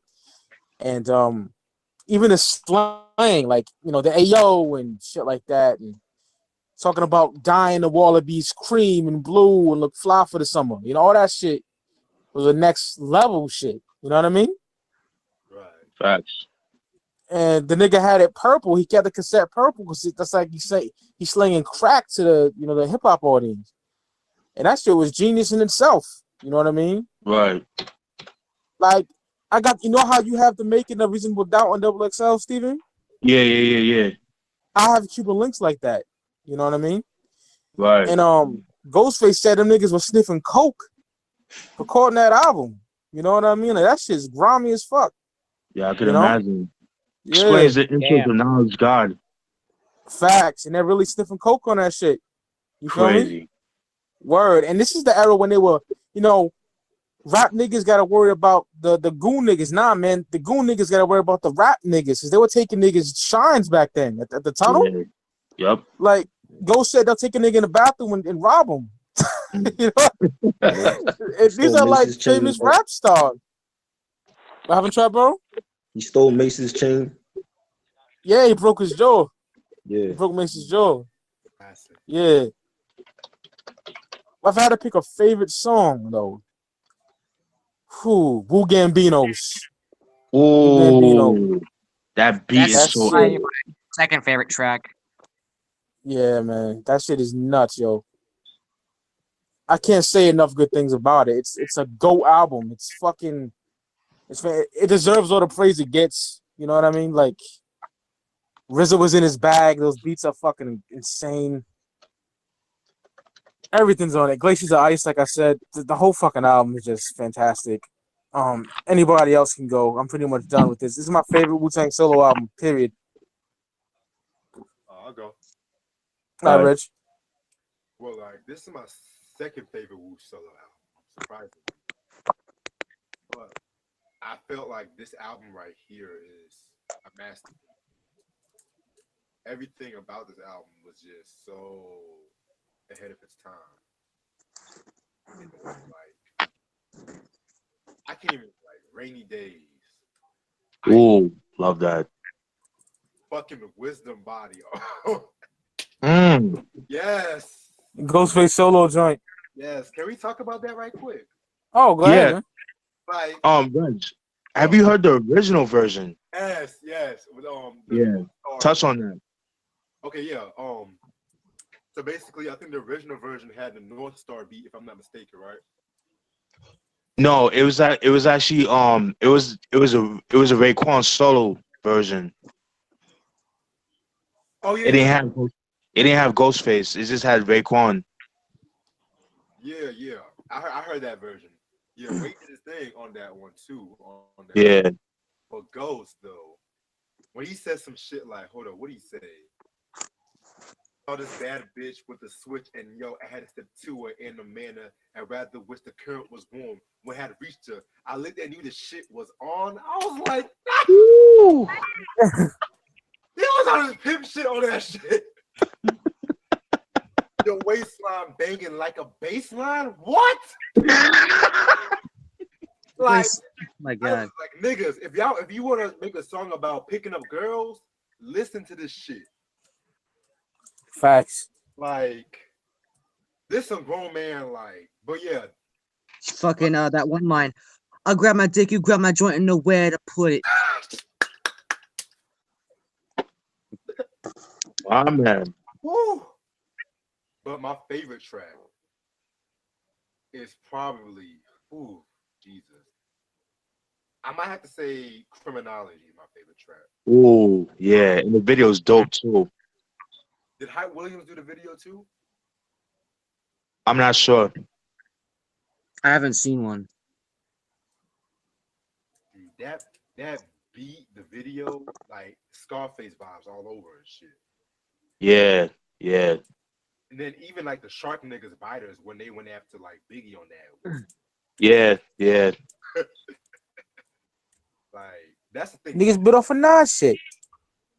And that was even him on the cover, right? Nah, that wasn't even big. Some little nigga. Also, all this time I thought it was big for a while. Same. Yeah, me too. After all these years, yeah. Oh, Puffy. Anyway, Verbal Intercourse. That's an important track. Yeah, Nas killed that shit. Yeah, if I'm not mistaken, I think his verse was used on the demo of the Deja Vu. It was a demo. I don't know if it was Deja Vu or not. But correct me if I'm wrong, though. I gotta revisit that song Deja Vu, but I love that song though. The beat is crazy. Yeah. Yeah, that's the same verse. Okay, appreciate Okay. it. But one more song before I stop. Ice Water. That That's another favorite track. Piece of the Half Moon Caesars, like Capadonna. Woo. Ooh. That one Ooh. and Ice Cream. Yeah. Sniff your brains out on my Al Capone, Al Pacino niggas. Woo. Jesus. But yeah, I'm done.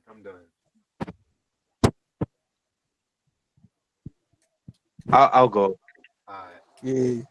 All right, so man, Cuban Links, man. I remember copping this album back in the summer of 2000. Dude, from striving from perfection, like I just love how Ray was like kind of like encouraging his boys, like, yo, don't give up, man. Like nobody's gonna give us anything. Like like you gotta go for yours. You know what I'm saying? And that can apply to anything in life. You know what I mean? Whether it's like you broke up with your girl, yo, just move on. There's other fishes in the sea. You lost your job, cool. Keep going. There's other jobs for you. You have to want it. You have to want it. You know what I mean? That's why I love that. Knowledge God, that's probably my favorite track off that album. Knowledge God, like that the slangs, like this whole album just has that drug dealer, hustler vibe to it. You know what I mean? Just I love everything about it, man. Like the niggas with the Acura Legends, the Lexus GS, the LS 400s and shit like that. It just has that whole vibe. Glaciers of Ice, Wisdom Body, Spot Rusters. Even the videos like Ice Cream, where they filmed it at the Coliseum on Jamaica Avenue. Triboro know what I'm talking about. Yeah. Yep. Yeah. Been there. Rainy Days, that whole thing. I wasn't too crazy about the remix, the Diamond D remix. I wasn't crazy about that. I preferred the original version. I mean, Um, what you said, Raj? he did a remix to Rainy Days. Yeah, I need to check that I, out. yeah. It said Diamond D. I could be wrong, um, but yeah, man, Guillotines. I love the fact that RZA made a whole beat of the intro to Tikal with the guillotine saws. That shit was so dope, dude. Yeah, man, just that, and even Heaven and Hell, like that's my shit too. That was his first single off the album. That was on the Fresh soundtrack. That was pretty dope. And last but not least, the North Star, where you hear Papa Wu spitting gems, man. Hence the name North Star Jewels. I mean, that's all you got was jewels, man. Just Papa Wu just spitting that knowledge, man, that we all need. And that's pretty much what I got, man. That whole is a masterpiece. Definitely that. wasn't North Drug Star. dealer. What happened? Wasn't North Star the track ODB was on? Because I know Papa Wu was on it. Yeah, Okay, yeah, he sings on the record, bro. Uh, I guess I right. can go next. Yeah, go ahead. Only Built for Cuba Links. Like I said, it's in my top 5 favorite albums of all time. Remember when I heard it back in like August 2016? I was blown away because I already heard like Tikal, Return of 36 Chambers, and Into the 36 Chambers. But this blew me the fuck away. This is my second favorite. Wu solo album behind Liquid Swords for one reason, and we'll get to that when we get to the album. But this whole album was set up like a movie, kind of like Right. in the way they started off as starting for perfection, like them trying to get that $200,000 so they can get out of the drug game, and then just going into Knuckleheads kicking that grimy shit. Then you had like Knowledge God, which has that beat by RZA is incredible. Yeah. I did not know that that was actually Ghostface sniffing coke. I thought they were just backups that Raekwon did. But yeah, Criminology is also dope. I like how after Ray's verse, it's just like all instrumental. Then Guillotine Swords is one of my favorite songs of the album. Inspect the Deck and Ghostface destroy that shit. What Deck say? Poisonous paragraph, smash a phonograph in half. It'd be the inspect a deck on a warpath. And you got Shark Buyers. You got Shark Buyers, of course. Then you got my favorite track on this album, Ice Water, with that was actually Capadonna's real first appearance on Wax because the Ice Cream came out as a single after the full album. But that beat is that sample, Where Do We Go From Here sample, the way RZA flipped that, it sounds like a fucking Bing Crosby sample. And that Carlos Best drum break over it is fucking tough. And then they also got Glaciers of Ice, with there is an actual video for that. And Master Killa destroyed that song. That's probably my favorite verse ever. Proceed with caution as you enter the symphony. Degrees of punishment increase intensely. Syndrome was caused by the deadly drums, but the battle was won by swords being swung. Woo! Then verbal intercourse. That's probably my favorite Ghostface verse. Wisdom Body, great shit. Spot Rushers. I like the skit where they had like they're talking about like how hot it is in the summer. And then Yeah, you that got was Spot Rushers. Saint Odd. You got the Wu-Tang Saint Odds playing in the background. And then you got that great storytelling from Raekwon. Ice Cream. Capadonna had the best verse on that, in my opinion. He said, I love you like I love my dick size. Then they got Wu Gambinos, which again is my second favorite track. Love the keys that RZA played on like whatever machine he was using. I think it was an ASR 10, but it fit really well with the Emotions drum break. It was on point. Yeah. And then you got the last two tracks, Heaven and Hell, the North Star, which is a perfect way to end the album. I like how this album also closed out. Another thing, the sequencing on this album is great. Facts. All right, that's my story. Triboro. I love the album. Like that's my favorite, like Wu solo album, and everything about it is great. Like I don't have no complaints about it. The tracks are classic. The videos is classic. Everything about it, like the promotion of it, everything is great. I love Rainy Days. I don't think people really mention that song a lot. Yeah. It's I love that raining. song. Guillotine. I think Jizza, he came the hardest on that song, and Wisdom Body, like to have like a like you said, like have like a Raekwon solo album, and then Ghost have like his little solo joint on it. Mm-hmm. Like that could have been on Iron Man. Yeah. And everything was. I love Ice Cream, all of that, everything. I don't. What more can you say about it? Like it's like one of the best. Mm-hmm. Facts. I want to touch on one more thing before we move on to Liquid Swords, man. Yo, that fucking Verbal Intercourse, man. Yeah. Probably Nas's best feature. Yeah. Yeah. Love that shit. That one line he said, holding weed inside their pussy with their minds on the pretty things in life. Props to the truth thug's wife. It's like a cycle. Jesus. He killed that shit. Mm-hmm. Going into Nas Escobar era. Right. Mm-hmm. One more thing. The track North Star is only on the cassette. I mean on the CD. It's not on the cassette. Yeah.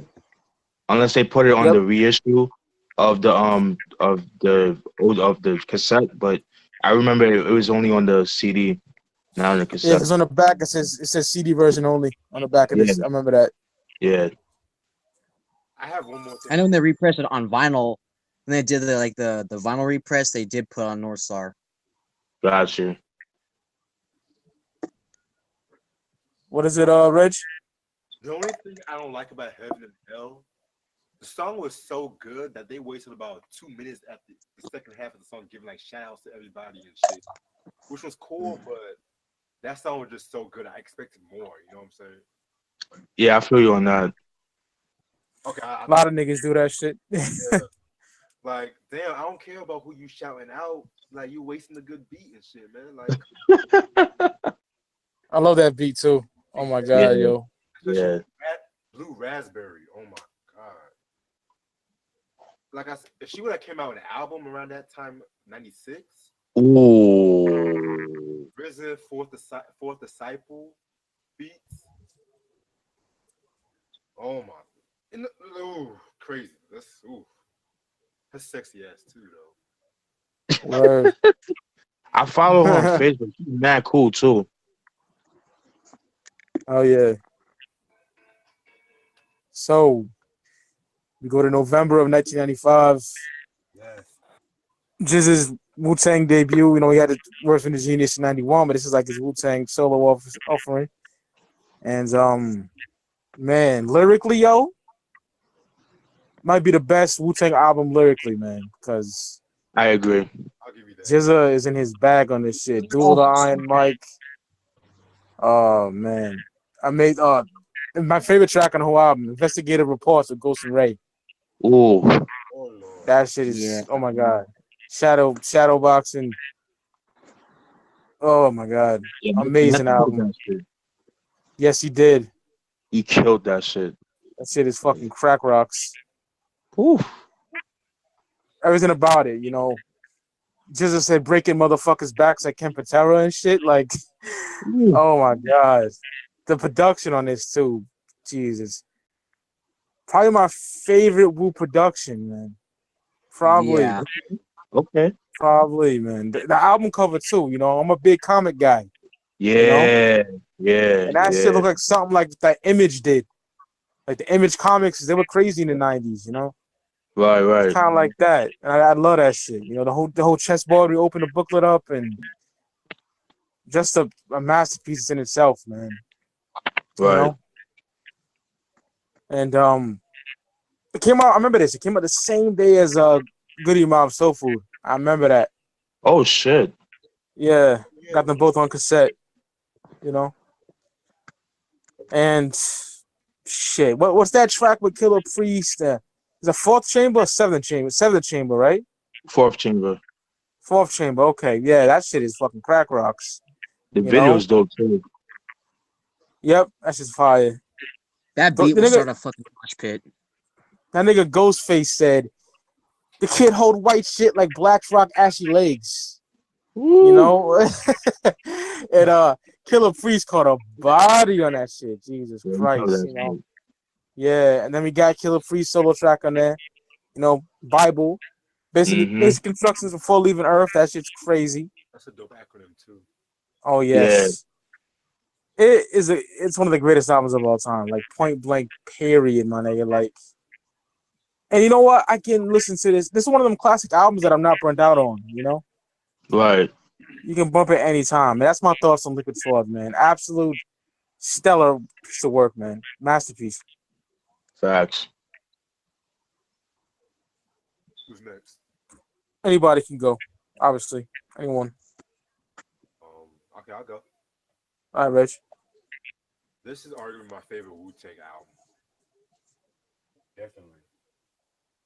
One thing I loved about this album was like how different and distinct it was compared to all the other Wu past albums, and it was just Right. Liquid Swords was like the more atmospheric.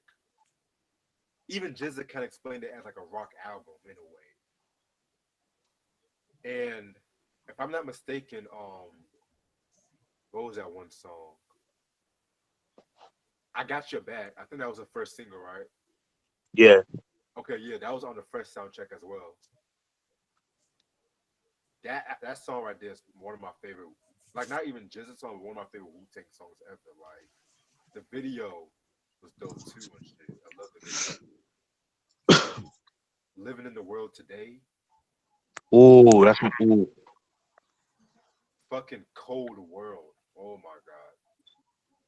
The remix with D'Angelo was classic too. Yeah, it's been a while since I heard that one. I gotta revisit that. Yeah. But the only song I never really paid much attention to was the Hell's Wind Staff Killer Hills song. I need to re-listen to that song. 'Cause I heard a lot of people say good things about it. Yeah, Killer Hills is awesome. You said what? Yeah, Killer Hills is a really badass song. Bet. Hmm.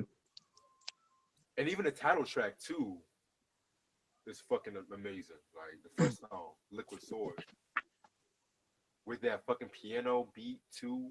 Like that dun, dun, Yeah. dun, dun, like any other than that, phenomenal album. I guess I can go next.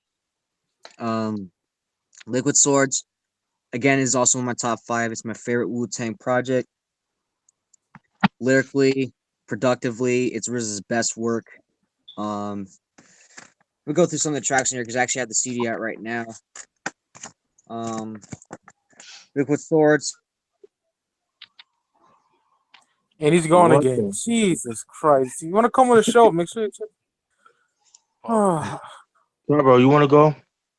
Yeah, I love it. That's my second favorite Wu solo album, and my the label. I think labels like that's such a clever song because like the way that he like incorporated all the labels at that time in the Yeah, it's song. so underrated. Yeah, and I was like, yo, this is like the best shit ever. And the Shadowbox, and I love. I think Meth. That's like one of my personal favorite like Meth collabs. I just feel Yeah, he.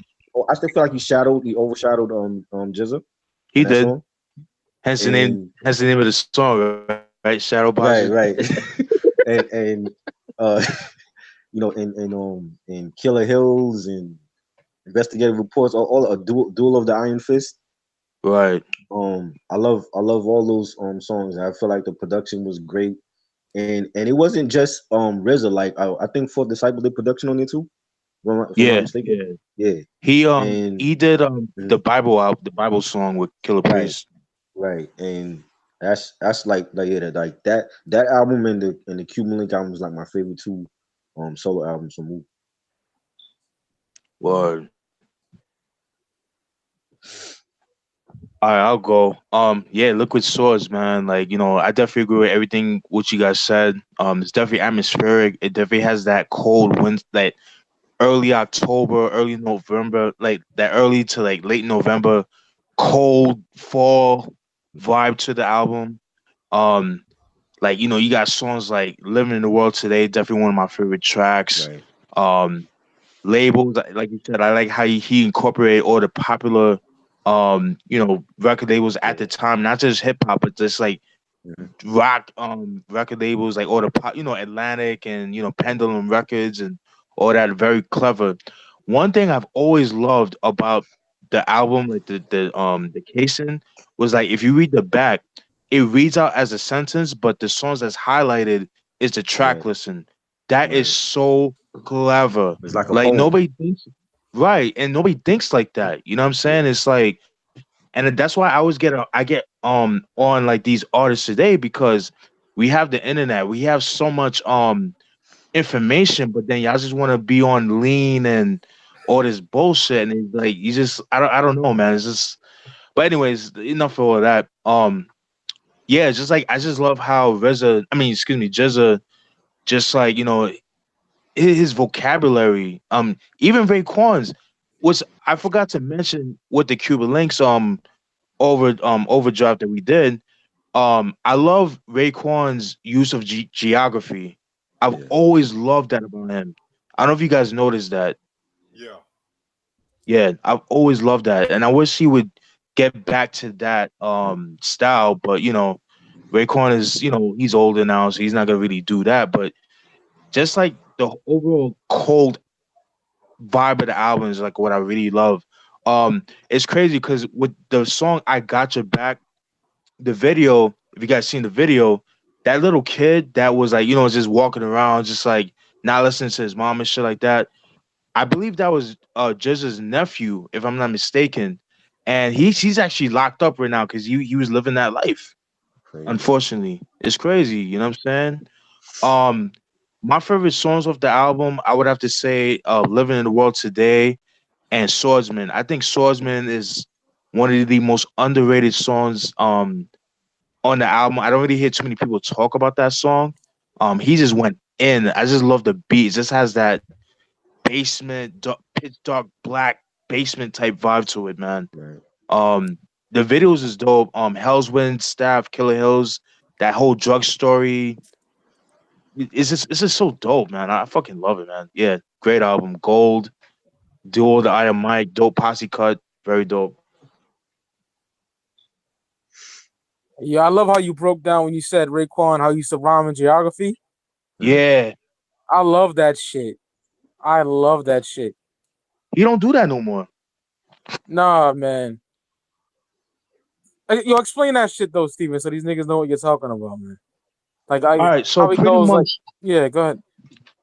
yeah, so pretty much like he'll have a line like say like yo, I'm in Queens, chilling in Richmond Hills, Guyana, that type of shit, but it would flow so well. It just sounds dope. It doesn't make sense, but it makes sense Right.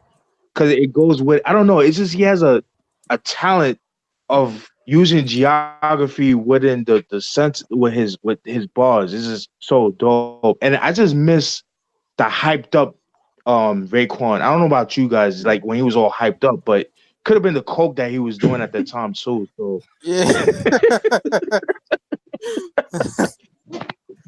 but yeah, Yeah. man. But yeah, I'm loving this podcast so far, man. Like we have Oh going on the yeah. Wiki breakdown. Very Oh dope. yeah, man. Like I said, like Wu is my favorite shit in hip hop, period, along with Mobb Deep. You know what I Right. mean? Straight That's a up. fact. All right. So we go to 1996, right? Yes, Yes. sir. Yeah. Iron Man. I was Oh, making sure nothing came out before that. You know what I mean? Right. All right, we good money. We good money. Okay, man. yes. Golly, this is another masterpiece. I fucking adore this album, yo.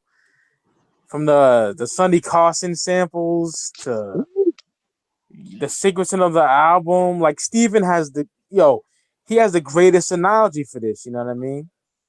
And he said, it's like Hell Up in Harlem and what's the other joint? Is that Black the Caesar. Black Caesar? It's like that, and that's a great way to put it. You know Yeah. what I mean? It's just amazing, man. That 260, Ooh.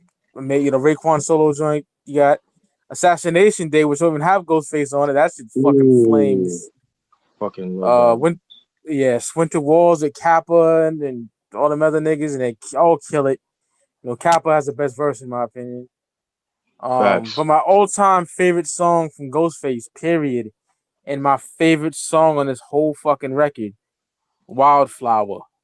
Yes. You know, Ooh. cause That song I've is been so there. nasty Oh, too. yeah. Yes, yes. He's always dope with songs like that. I noticed. Yeah. Like, when the niggas say, remember when that long dick you and broke your ovary? You know, Woo. you crab bitch, chicken head hoe, eating heroes are the first nigga that had you watching flicks by De Niro. Like a bitch that cheated on him. And I've been there, so I Right. relate, man. Like fuck that bitch, yo. And that's an amazing track. And then Daytona 500, my nigga, like Mhm. Ooh. that video, I love the video for Daytona. Speed Racer. Motherless, yeah, Speed Racer joint, yeah, Motherless Child, Mm. Yeah. Ooh, yo. that's my favorite track hmm on the album. Fish too. Yeah. Fish. Kame. Oh my Yeah. god. K-Man was Dope cool. video Looks too. looks so good today. Ankle bracelet wrapped around your leg. Ghostface killed that shit, This man. Mhm. motherfucker, goddamn. yeah. That nigga got all kind of pre-coms going on, man. Jesus Christ, Ghost. Damn. What's your name, Sugar? Juanita Cash Hawkins. That shit's fly, man. Woo. That shit. Oh my god, man. The whole album is just a fucking masterpiece, man. Like I said, Wildflower's my favorite track. The Soul Controller on the OG version. Very happy to have that. Thank you, Mike, once again for Oh, that too. oh, no problem. I got you, nigga. You know that, bro. Word. Just a classic. You know, it's my second favorite. Yeah, I like it better than Liquid Swords. So it's my second favorite Wu-Tang solo album. Yeah, I love how colorful that album cover is too. It is, yeah. Oh yeah, all the You know, wallabies. Yeah. yep. Niggas rock. You know, Ghost got the Jesus head, Jesus piece chain, and it's Yeah. really fucking dope. I absolutely enjoy that fucking album, and it's a masterpiece, yo. Straight up. I'm done with that. I fucking love it. Love it. I'll go last, so I'll let you guys, cause All right, Razor Triboro. Floor is yours. That's to me that's like the sequel to Cuban Link. Like if they had to make a sequel, that would be the sequel to Cuban Link, yup, Mm-hmm. and like it's like the Ghost version featuring Raekwon, yeah. and Faster Blade. I love that song, and Assassination Day. Ooh, ooh. The beat is crazy, Wildflower, like Wildflower, he sounded like he was mad at a chick or something, like his ex girlfriend or something, Probably was. and he was mad at somebody. You could just hear it in his voice.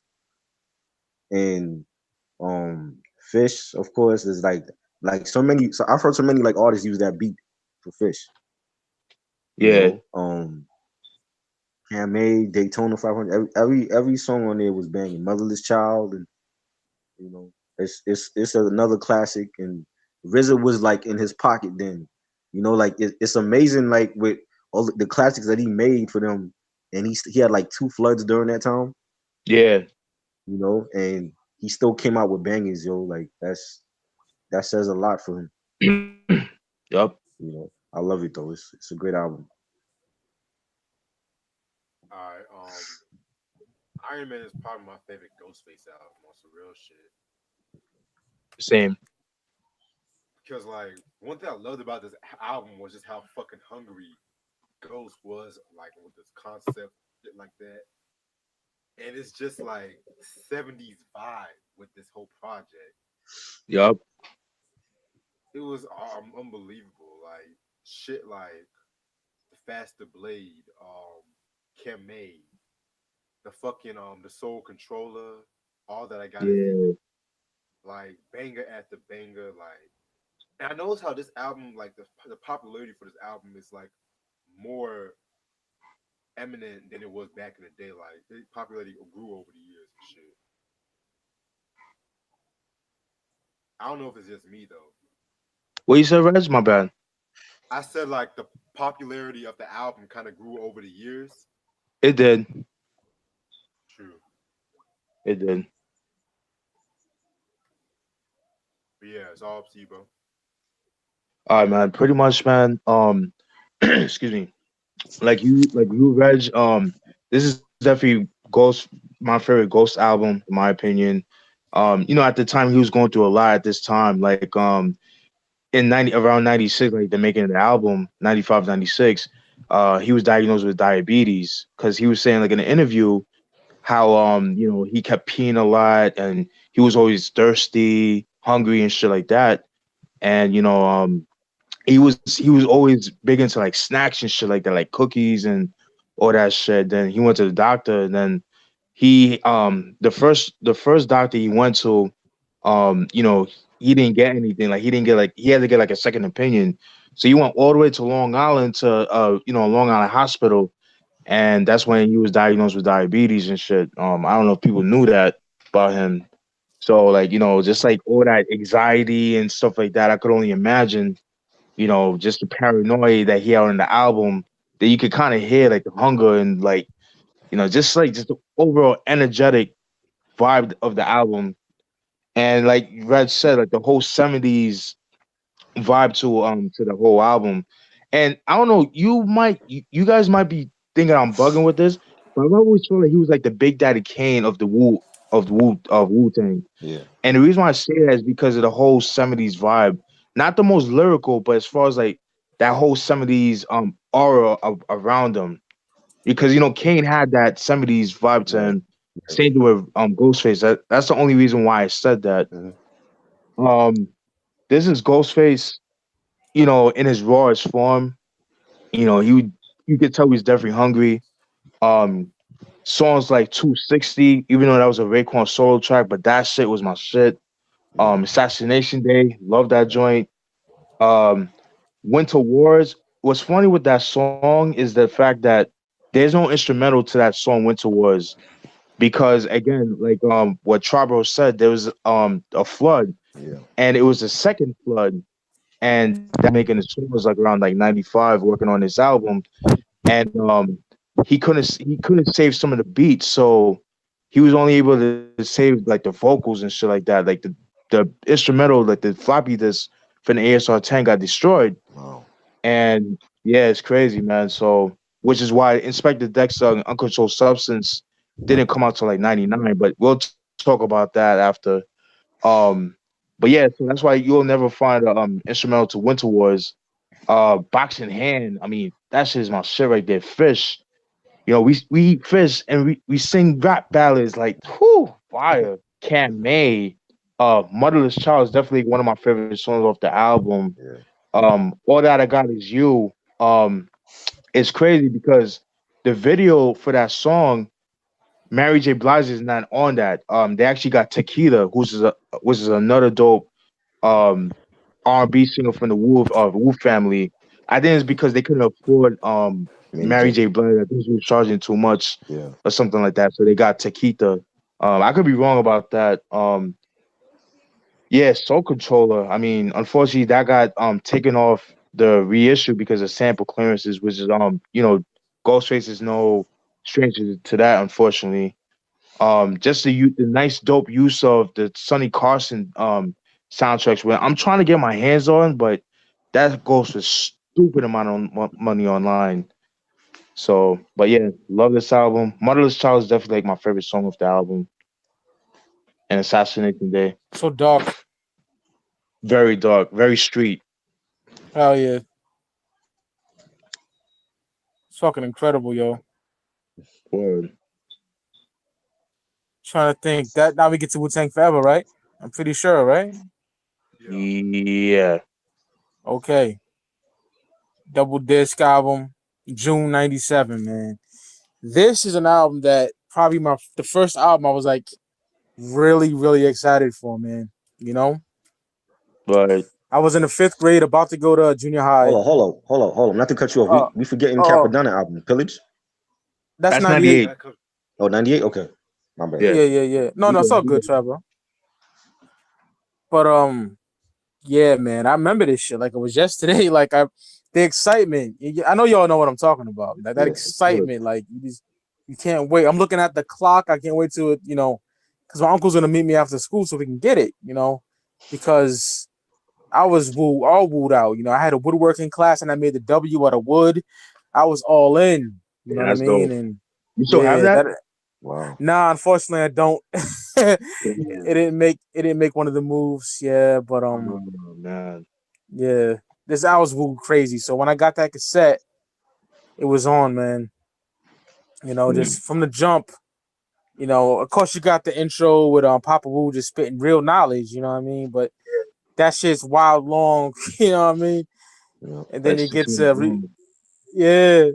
Then they get the reunited, and Jesus Christ, these niggas are back. You know what I mean? And as a whole, it's my favorite Wu-Tang album. Period. It's my favorite double disc album. A lot of niggas say there's a lot of Mine filler on too. here. Yeah. Yeah, I highly disagree. There's no there's one song I don't like. It's Black Shampoo. But other than You really that, don't I like that joint? like. Nah, I didn't like that track, bro. No, you What? got bored me on that. Oh my God. Yeah, I follow you. That highlighted you guys like lyrical ability on that joint. yeah. That's the first time I hear someone defend that. But yeah, No, I man. definitely respect that. I respect that. Yeah. Oh hell yeah, hell yeah. I like everything on that. The whole fucking Yeah. album. Even the liner notes. The nigga Raekwon was like, "You talk shit to my face, I'm liable to spit in your fucking face." Like that's grimy shit. Yeah. Like everything about that album is just superb. Like the intro on disc 2, RZA talking that Oh, shit. I love that. You know what I Yeah, mean? Crazy shit. And to pick a favorite song off this record is like impossible, man. yeah, There's too so much, man. fucking many. Yeah. If I had to pick though, man, like gun to my head, it'd probably be, even though it's a fucking single, probably be Triumph because Mhm. Yeah. all them niggas Great. caught a body. You know what I mean? And then after that, it'd probably be Heaters. Ooh. You know, Hell's Yeah, Wind True Master showed Staff. his ass. True Master showed his Yeah. ass on that beat. Oh, he did. He did, man. Street Life is that dude too. Jesus Yeah, Christ. he's cool. I met him Uh, too. oh, word? Dope. Yeah, So fucking good, man. The whole album, man. I'm telling you, Yeah. it's my favorite Wu album. Period. Point blank. And one more thing for let y'all go. Just to me, man, it's tough. Along with the War Report and Life of the Death, probably no fuck it. It's my favorite album in '97. It is. But the okay. War Report, like really getting close to that. You know what I mean? Right. Right. It's fucking phenomenal, man. I love the album to death. It reminds me of being in Maple Gardens projects and just all the niggas blasting that shit, all the drug dealers blasting that shit. You know, summertime. You know, MGM with Ghost and Ray back and forth. You Yeah. know, ODB with his crazy ass with dog shit. You know, I go on and on about this album. It's a fucking masterpiece. Duck Season. Yeah. Yeah. Love that joint. Hell yeah. RZA talking shit about some nigga. You know, in the beginning, that's just hilarious. Classic album in my eyes. Y'all can go. Pretty much done. Album's a fucking 5 out of 5, in my opinion.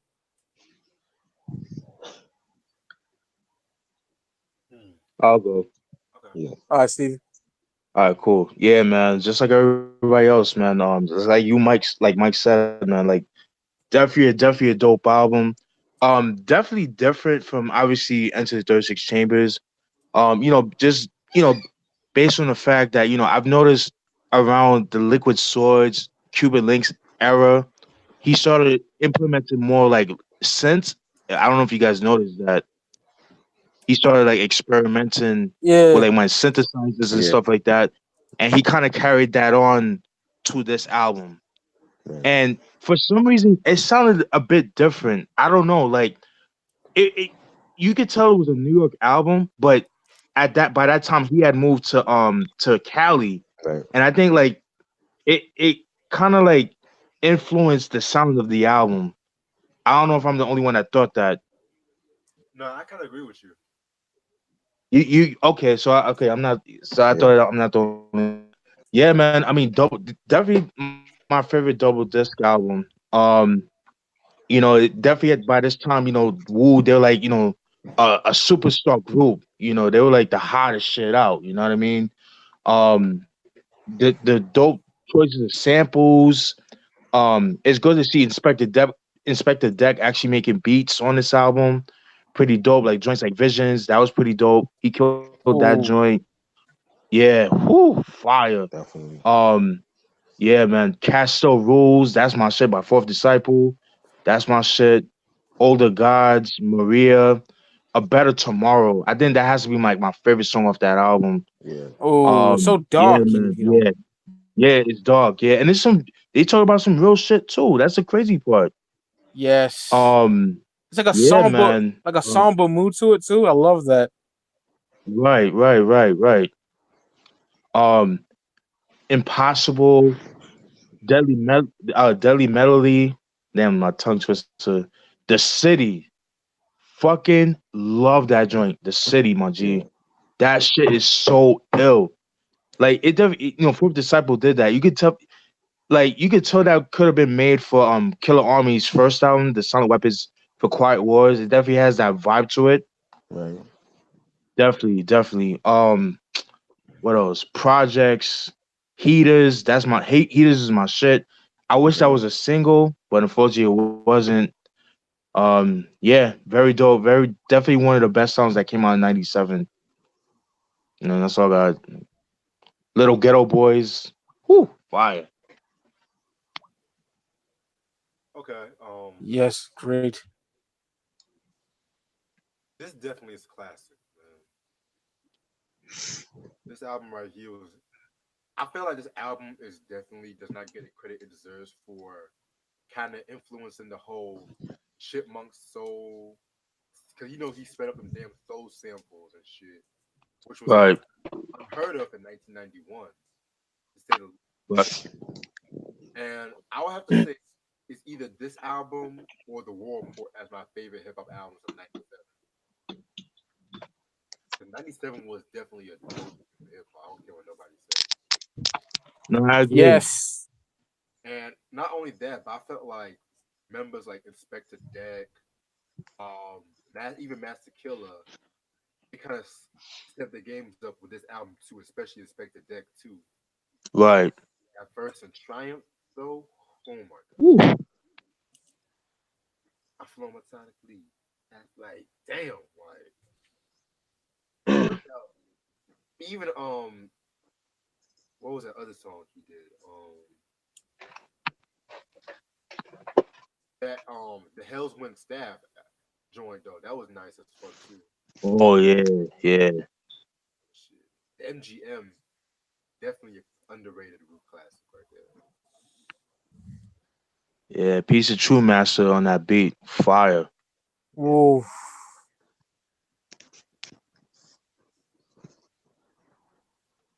Yeah, you done, Reg? Oh yeah, I'm done. Triboro? It was good. Like one of my favorites, like double CDs or whatever. And I feel like the production was more glossy in this one though. Yeah, it was Like definitely more you understand what I'm polished. saying? Like it was like we went from the gritty from the first one, and then the second one it was more like glossy. Yeah, it's more polished. Yeah, more polished. That's what I mean. Yeah, And supposedly they were like they rented a house where they used to like film porn at or something like that. Say what? yeah. I heard that too. You Oh know, shit. and maybe that had something to do with the RZA's production on it. You know, but Right. it was great. I love it. Reunited and um, Triumph and Impossible. All of those songs, like everything. Like, I don't think there's a bad song on there. Like I love that, all of that. Even the Black Shampoo drink that Mike don't like. I love You it. I know, thought it was I'm gonna revisit that. yeah, when they start off and he's talking to his shorty and she's like washing his hand in the shower and all that. Yeah. Oh, hey, yo, Triboro, you know what that is? Who's that? That's Don Pacino and Chiquita. I just found it Oh, I out. didn't know that. Yeah, yeah, yeah. Wow. It sounded like you God was like talking to her though. Yeah, that's Don Pacino. Oh wow. Yeah, It was I Puerto Rican love terrorist from Killer Army. like like they pick like certain songs that highlight different artists or whatever. I Yeah. feel Yeah. like that one like it highlighted his his bars on there and you know every MGM I love that joint too. Oh yeah. You know Definitely. every it's a classic double CD man. Like, that's like my favorite one. Like probably that and All Eyes on Me is like my two favorites. Like double CDs. Yeah, I adore Eliza. I know Eliza me gets a lot of hate nowadays, but I Yeah. fucking love that album. Yeah, I'm like I remember we was talking about it and people were saying it had like some filler tracks. I'm like, no, it don't. Not to You me. know, I know Steven not hates to it. me. I'm like, you know, In my opinion, Yeah. second disc has some filler tracks. In my opinion. Oh, I love it. That's like the West Coast banging part of the yeah, album, you know? yeah, And maybe because it's what, like nostalgia. Like, I remember like driving around with the older niggas in the project listening to that album. You know what I mean? yeah. That's my shit. But It's are great. you done with Wu-Tang Forever, Triboro? Yeah, I still play it to this day. Like I still play it like it just came out. Yeah. Facts. Same That- here. That's definitely like in my top 10 like favorite of all time. Like I'm still gonna be playing it like 20 years later. So Oh yeah. It's you know, Like I timeless, said, man. it is. It's my favorite Wu album definitely, too. Like I stated, you know. definitely. So here's where it gets tricky, y'all. Like, what do you want to do? Because there's so many Wu albums that came out in '98. Like, if we touch on all those, we'll be like here forever. You know what I mean? So we could either give our favorites from that year real quick. You know what I mean? Yeah. Right. Right. And then talk about the W and shit like that. Okay. And of course, we're gonna touch the Spring Clientele because that's a goddamn. Are we You gonna know. talk Yeah. about like the ones in 1999 as well? Yeah, we can go on to that too. But I figure like if you go to Judgment Day and then the Pillage and all the affiliate albums, we be here forever. And then we got to go with Bobby Digital. Yeah. Yeah. The Last Shall Be First. We got to go through all that shit. So if y'all think it's cool, it's up to y'all too. Want to like give our favorites from '98, like the Wu projects in '98, and then we can go to the W. What's up? What do y'all want to do? Yeah, I'm I would down. say like how like just like the main nine of the albums, if that makes like main name excuse me, the main nine members, their Yeah. solo albums, and then we could talk briefly. We don't have to, Oh yeah, talk yeah. deeply. You know what I'm Okay. saying? Then gets Okay. us, and then yeah, All right. All right. All right. So I just want to touch on the Pillage because I know he's not wasn't originally a main member, but that shit is amazing, yo. I agree. Yo, Be the Milk Pillage. the Cow. You know what I mean? Yeah. Slang Editorial and Yes. Super Ninja. Everything is everything. That- Yeah, yo. Fire album, the best Kappa album. Yeah, Golly, I'm a Big Willie. fucking masterpiece. Um, that album is just raw Wu Tang, but that's just a raw ass album. yeah. Nigga Like, got the fucking Woo bat on fam, the insert and shit. Gully shit. yo, I still got my copy. I didn't even open that shit yet. Oh Damn, nigga. wow.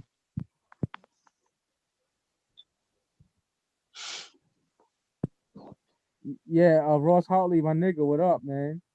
He says Wow. dot throwing is his favorite song on there. Yeah, dot throwing is dope as shit. The Dark Throne is sick. Run is nice. Yes. That's what Ghostface got that chorus from for the Fact. for the Tony joint.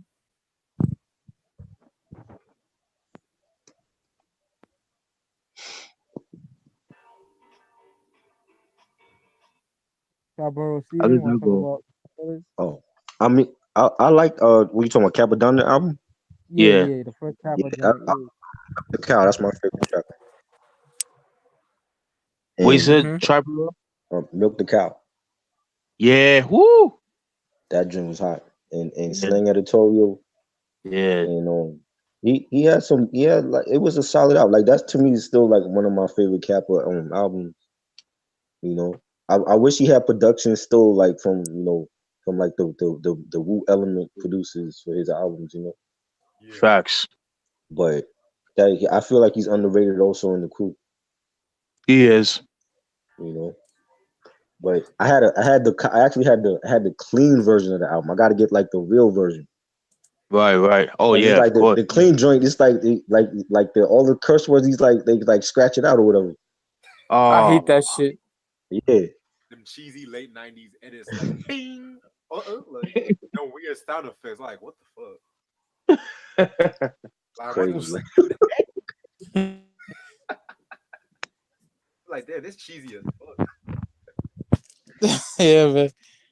Yo, Horrible editing. Facts. You done, Tribal, or you, crazy man. Yeah, nah, that's all. I mean, that's all I had to say about it. Like, it's a solid Wu album. You know, and I feel like it's underrated. Definitely. Yeah, I definitely agree with everybody, man. Definitely an underrated album. Definitely Capadonna's Magnum Opus. You know what I'm saying? It's just really, really dope. It definitely captures 98 to the T. You know what I mean? When we pop it in, definitely has that vibe. I guess just imagine cats rocking the wool wear, leather jackets and the Avirexes and shit like that. You know what I mean? Slang editorial, dope beat vibe, true master. The pillage, woo, fire joint. Split splash, dope shit, milk the cow. South of the Border. I don't hear nobody talks about that song. Yeah. That is my shit. That's Yeah, probably like my favorite song. South of the Border, definitely my favorite song dope off as that fuck. album. Like that, yeah, like that song. Like anytime I hear it, it reminds me of the scene when Method Man and Belly shot Rico when he got drugged up and shit Right. at the strip club, and he's having a shootout, and you see Ghostface in the Lexus, he's just pulling up, picking up Method Man and shit like that, just them just driving and shit like that, and when what's his name Weebay that played from the Wire, I forgot his name in Belly, but like when he had the shootout with the cops and shit like that. Yeah. And then he got killed and shit like that. He got shot and he died in the car. Like that song pops up in my head anytime I see that joint. Right. But yeah, overall dope album, man. Very dope. Hell yeah, love it, yo. Yeah. Now I know these came out around the same time because I was in the building when this shit was popping. Right. Judgment Day and like Bobby Digital, but we can touch on Judgment Day first. Yeah. And I think the album is criminally underrated. You know, Very. I I think it's dope as fuck. There's some of my favorite Meth songs on there. Yes, there's way too many skits. That's the only complaint. I like Right. every single track. You know what I mean? Like, yo, my nigga, that motherfucking Dangerous Grounds, yo.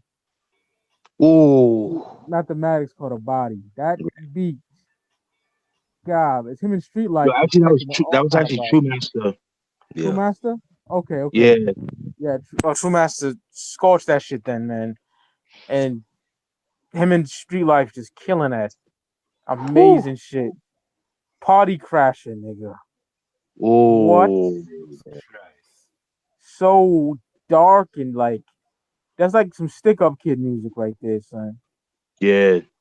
You know, Suspect Chin music is my favorite. Ross says, yeah, Ross, fucking Yeah. banger. That should have been Isn't a that? single, honestly. Yeah, yeah, man, definitely. The shit with D'Angelo, the breakup to makeups, like that. A lot of good memories of that shit. You know, the title track Judgment Day is fucking dope as shit. Yeah. That whole album, I love it all, man. Even that the booklet when the nigga got the fang fronts and shit, that shit Right. is so dope, man. Yeah. Like it don't get the credit it deserves. To me, I like 421 a little bit. You know, that has some songs that I fucking love, but that motherfucking Judgment Day is his last like great album in my eyes. You know what I I mean? agree.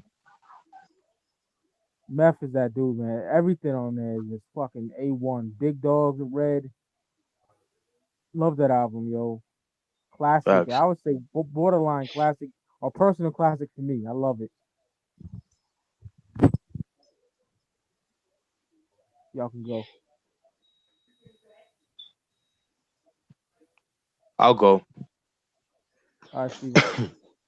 Yeah, man. Pretty much, man. Like Method Man, pretty much at the time in the '90s, he was my favorite MC out of the whole group. You know what I mean? Like what I love about this album is like the whole post-apocalyptic, the end of the world type of that whole theme, kind of like what Busta Rhymes did with the first four albums. It's the same thing with this album, technically. I just like the overall dark vibe of the album. You know what I mean? Just like it just captures, like I said, '98 so well, man. Like some of my favorite Yes. songs, like yeah, it do. You know what I mean? Like it Cradle Rock with Left Eye did her thing. Dangerous Grounds, Sweet Love, Love that. fucking love that joint. Whoo. Sweet love. Shaolin Wood, yeah, whoo, Fire, son. whoo. Yeah. Yeah, man. I think honestly, I think Street Life had the best verse on that song. He did. Yeah, he did. He did. Suspect Chin music, dude. That beat is fucking bananas, dude. Yeah. Um, Party Crasher. I even like the original version of a Party Crasher. You can find that on YouTube. Has like a more darker approach to it. Mm. Damn. Gridiron, yeah, Gridiron Rap. Whoo! Oh my god. Play for Keeps. Oh my god, that's that beef by Havoc. Oh my god, Oh yeah, with Havoc Mob had the Deep. best. Fire. Yeah, Mob Deep. Yeah, Mob Deep, Inspector Deck, Street Life, and Hellraiser. I would say Havoc and Inspector Deck had the best verse on that song, in my opinion. Um, Elements, Inspector Deck killed that beat, fire, but Killing Fields, Method Man went in on that joint. I fucking love that song, Killing Fields. Yeah. And Right. Judgment Day, love that joint. Big Dogs, I wasn't really a big fan of that. I felt like it didn't really fit the album. I think that could have been more on Redman's Doc's the Name album. It was more of that vibe, Right. in my opinion. Or even on the wasn't it on the Blackout album? Didn't they put it on the Blackout Yeah, album? it's The first this one? track I think. Yeah, yeah. Yep. And it's See, on it Doctor fit Name too, more. I think. It's on all three of them shits. Yeah, Or is it? Oh shit, it's on yeah. both albums. I forget which one. What you said, Triboro? It's if it's not on the Docs the Name, then it's on the Blackout Part One. Yeah. Yeah, I just feel like that song Big Doors didn't really fit the album. I could have done without that song, but other than that, very underrated. Yeah, the skits, yeah, the bundles of skits, but it did have a purpose though. It would like tie into the next song. Right. That's the good thing about the skits, you know what I mean? But other than that, love the album. It's a personal classic to me. Very underrated. I even like the stickers I don't know if you remember Charbro, the sticker that they had where you see Method Man like in like kind of like what was it like he was like a Terminator, like he had like half face half Terminator, Yeah, I and he had the remember. do rag. I Yeah, remember. it was like a comic book. Yeah. So dope, so fucking dope, man. Yeah, that's all I have to say about that. Great I album. actually thought that should have been like the album cover, but him as the Terminator. Facts. And to me, that would have been like a crazy album, like probably like right up there with the Liquid Swords album cover. Woo. Yeah. And I yeah, the agree. album I love Spazzola and Mhm. I think Kappa had the best verse on that joint. And Facts. I like Dangerous Grounds, um Yeah. Suspect Chin Music, Woo. Play for Keys, that joint, the one Yeah. with Yeah. that joint. Um I forgot the one that Eric did for them. Eric did for him, the Eric Sermon joint. Big Dogs. Yeah. Yeah. Um all of those joints. I just felt like it was too many skits though. I felt like like it should have been a double CD, but I felt like it was like 27 tracks. This either could Yeah. I have been think. like a double CD or maybe you should have just like cut it down shorter. But Right. um you even had Janet Jackson on it. Remember the Janet skit Yeah. Message or from the whatever? I was like, wow, you big if you get Janet Jackson on your rap album, you know? And it's a that's the first two are like my favorites. Like after that, I feel like that's when his discography kind of gets shaky, yeah. I agree with you that. know. But I felt like yeah, the Judgment Day, the title track Self-titled. that wasn't even like Yeah. when you first hear it, it don't even sound like a rap song. It sounded like some techno shit. Right. You know? And I was like that, like he was coming out. That was like the first single. He was coming out like on a different vibe with that, Right. you know. And I felt like like that's like an underrated like song that people don't really mention when it comes to him, That's a fact. you know. But yeah, it was a solid project. I just wish like I just feel like they should have promoted it as a double CD or just like cut some of the skits off, you know. Right. My own issue with it, but it was good. Me personally, I felt like the album was definitely a slept on, probably the most slept on in this discography. Facts. I felt like with this album, he challenged his flow a lot. You listen to his first album, like the beats were more melodic, kind of dusty, soulful in that vein. Where this one is like a lot more up tempo. The beats were experimental, like for Virtual Godfather. Love that song. Spazzola, um, Judgment Day, fucking banger, yo. Like the video was dope too. To be honest, Yeah, breakups to make us cool, but I felt like they were trying to do what they did with "You're All I Need" with Mary J. Blige. That's my only yeah. They try to remake that. Yeah, I know what you mean. yeah. But other than that, like the skits, if they had like 3 or 4 skits, it could have been straight. But all those skits kind of ruined it for me. But still a classic. My Right. All right, Reg. I would check on. I'll touch on one more thing about this record, and that's that snuffed out with Street Life. That shit is crazy. It's a skit, but that shit is crazy. What You know what I'm skit? talking about? Yeah. Oh, Yeah, yeah, snuffed out. Yeah, yeah, yeah, yeah, yeah, yeah, yeah, yeah. yeah. Street Life killed that shit, yo. Yeah. He's underrated. Street Life. He is, man. He is. He's Oh, on. He's on. He's before on Park before Hill we get with Meth, right? before we get into that, Street Life. He actually has an album out called Street Education. That it came out in '05, but it was supposed to come out in '98, '99, but it didn't come out till then, until 2005. So like when you do hear the album, it definitely has that that '98, '99 sound that we all love and shit. Is it Method Man on the cover of that album with him? I'm trying Yeah, to think. like him and yeah, Method Man and Street Life, they're like in front of the bodega and shit. Yeah, they're both from Park Hill Projects too, right? Pretty sure. Yup. Yeah. All right, y'all. I think we should touch on Bobby Digital because obviously that's one of the main, members, the leader, damn near. So I'm gonna The go last. Abbott.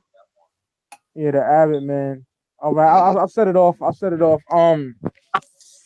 I like the album, man. I think it's really fucking dope. But I would love if the Resurrector came out with an album in '94. You know what I Oh, yes. mean?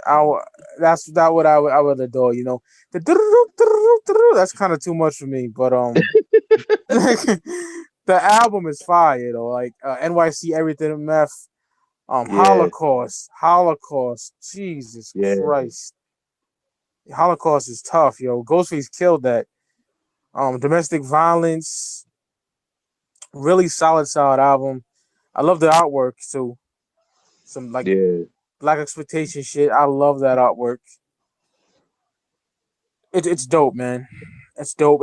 I wish it could have been that era of RZA. I think he dropped it. Just the Resurrector, not Bobby Digital. You know what I mean? right, But right, right, as the album stands, it's a good album. I want to say it's a classic. I don't like it as much as the others we talked about, but I do right, fuck with it. right. I do fuck with it.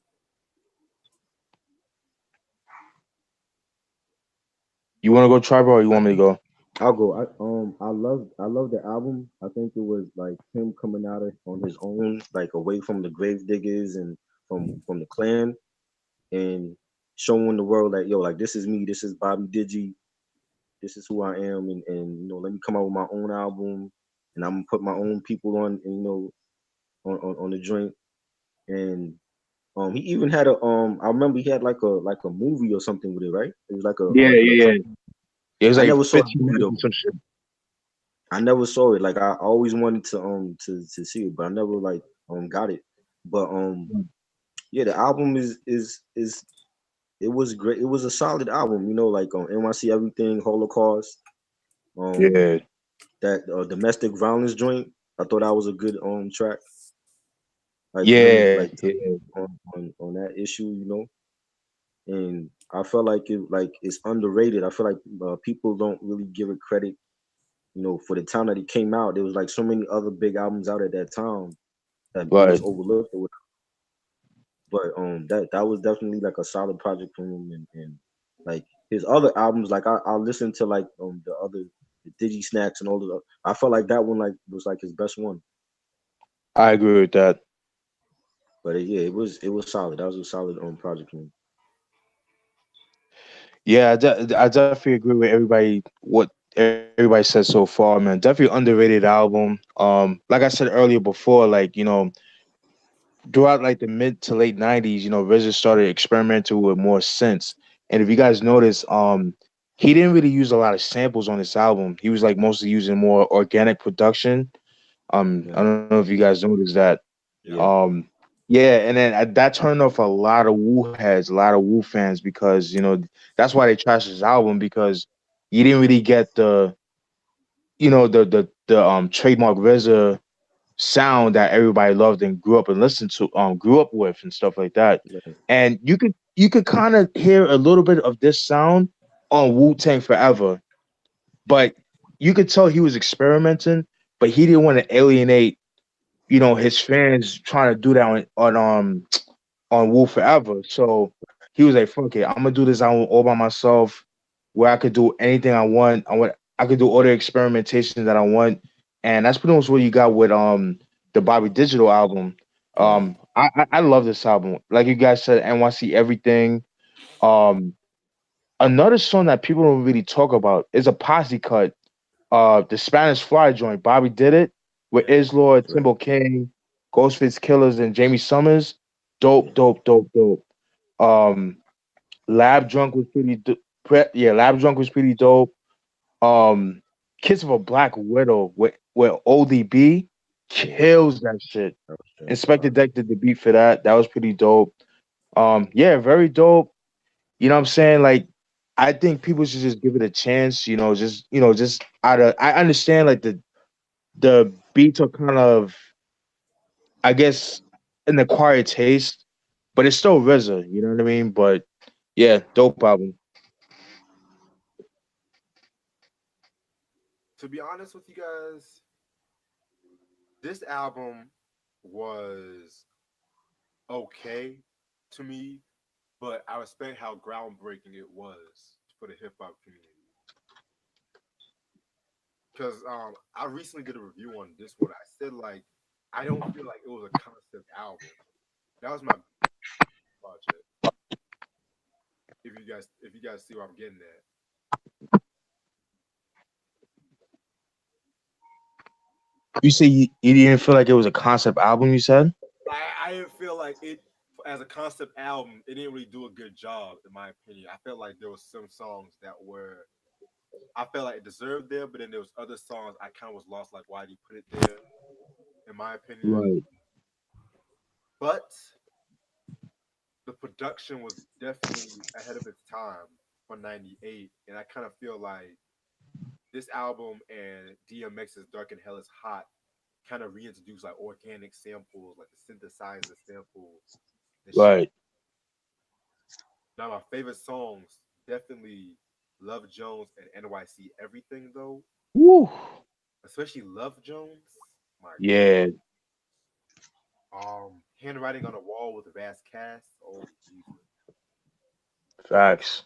Domestic Violence. Like, he just fucking goes in on that fucking girl and shit. Like, Be um, right back. okay. BOBBY is definitely dope too. Yes. Definitely has like a lot of joints on it. But I'm gonna re-listen to it one day. But yeah, I just felt like it had okay taste in my mouth. Yeah. So I don't think no other main Wu members dropped in '98. To my knowledge, I know it's a lot of some affiliate joints, Yeah. you know. Uh-huh. But when Steven gets back, we can get on the W if y'all want. Yeah. Talk about the W. Sure. Yeah. Yeah, man. Like, just imagine Gravediggers ever RZA dropping a solo. That shit would have been fucking dark and fucking grimy and shit. Exactly. Like I would have loved that to happen.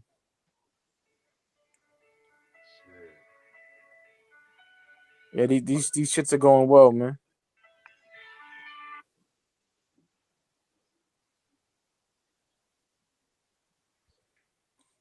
Yeah, we can just talk about the W, and then Steven catch on when he comes back.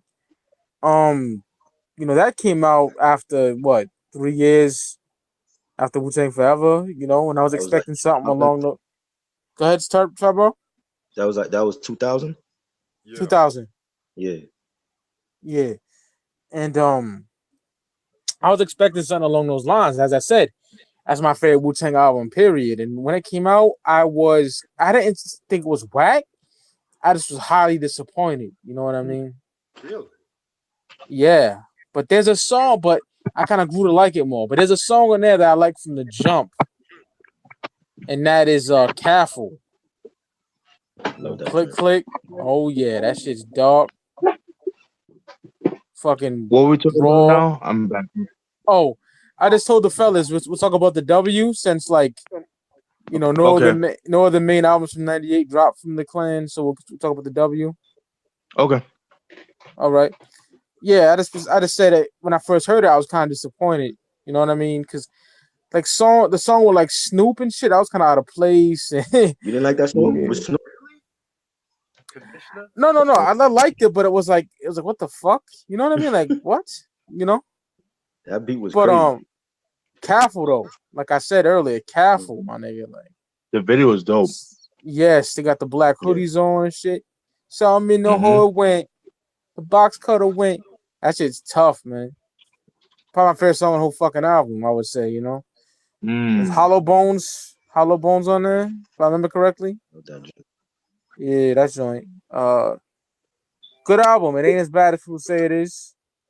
It grew on me. And I would say that the last good Wu album, in my I opinion. agree with that. I agree.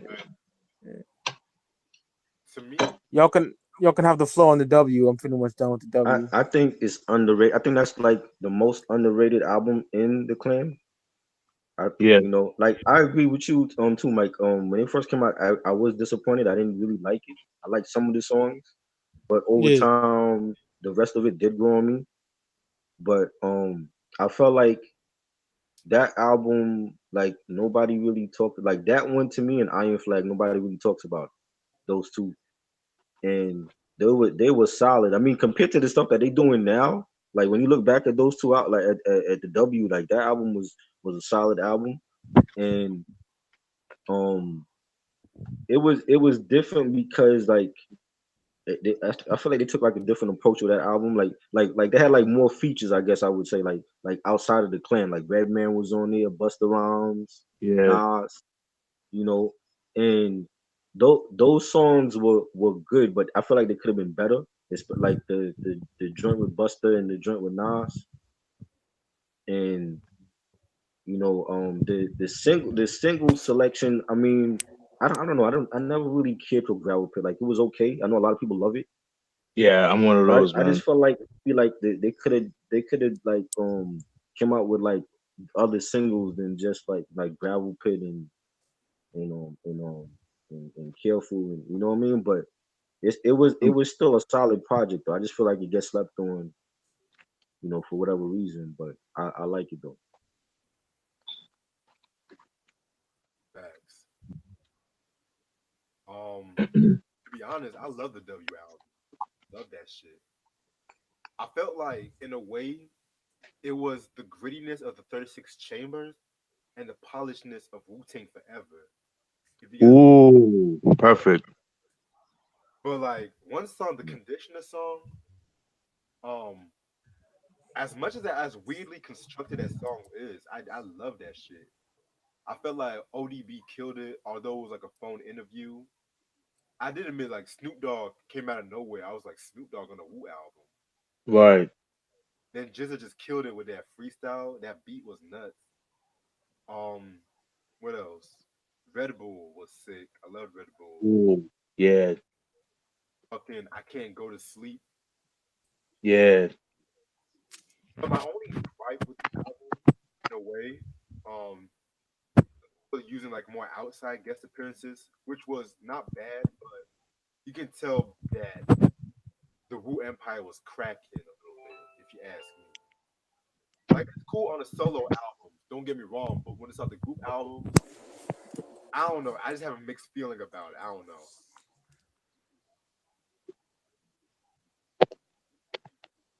I don't know if y'all agree with me on that, but Say it again, Red.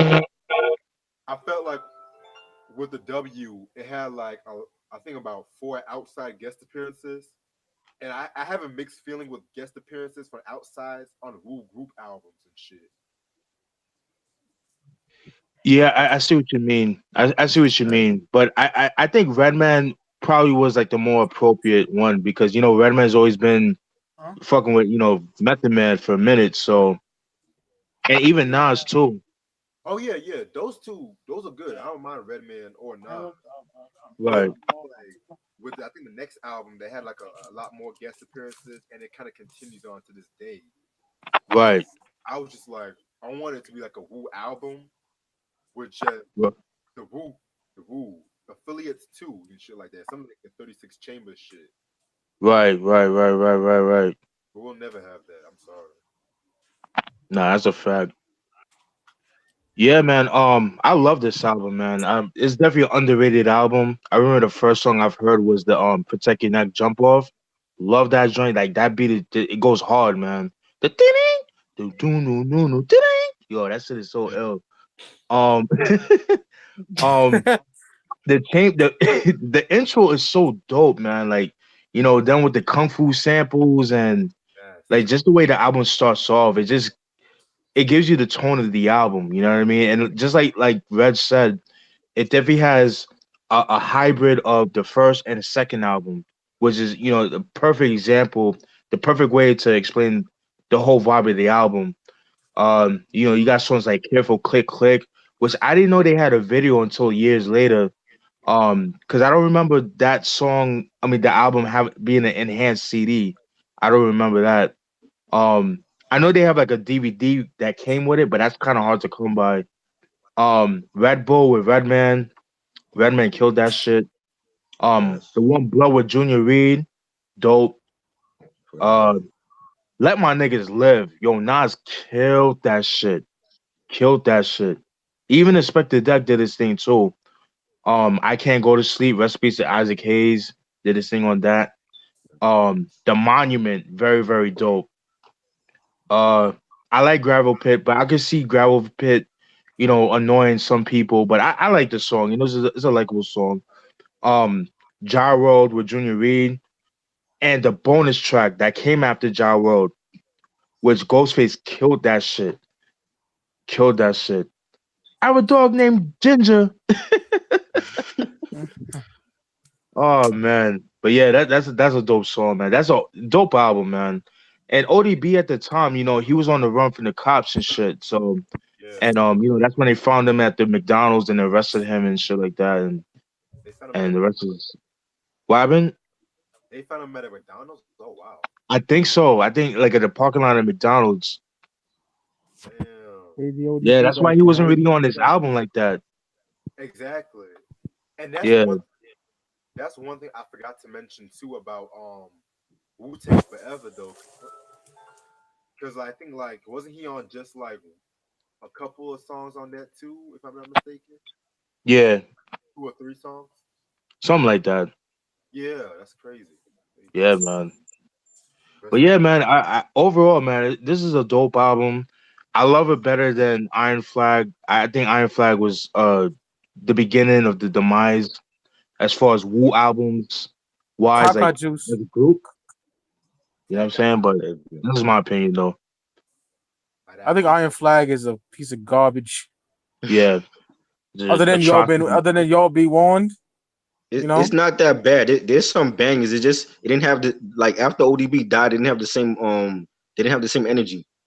Thinking about Ace Diagram, Triboro, you talking No, about I'm talking about Iron Flag and a diagram. A Diagram trash too. Eighth Diagram was okay. Yeah, Eighth Diagram was okay, but Not that bad. that was like RZA's soapbox.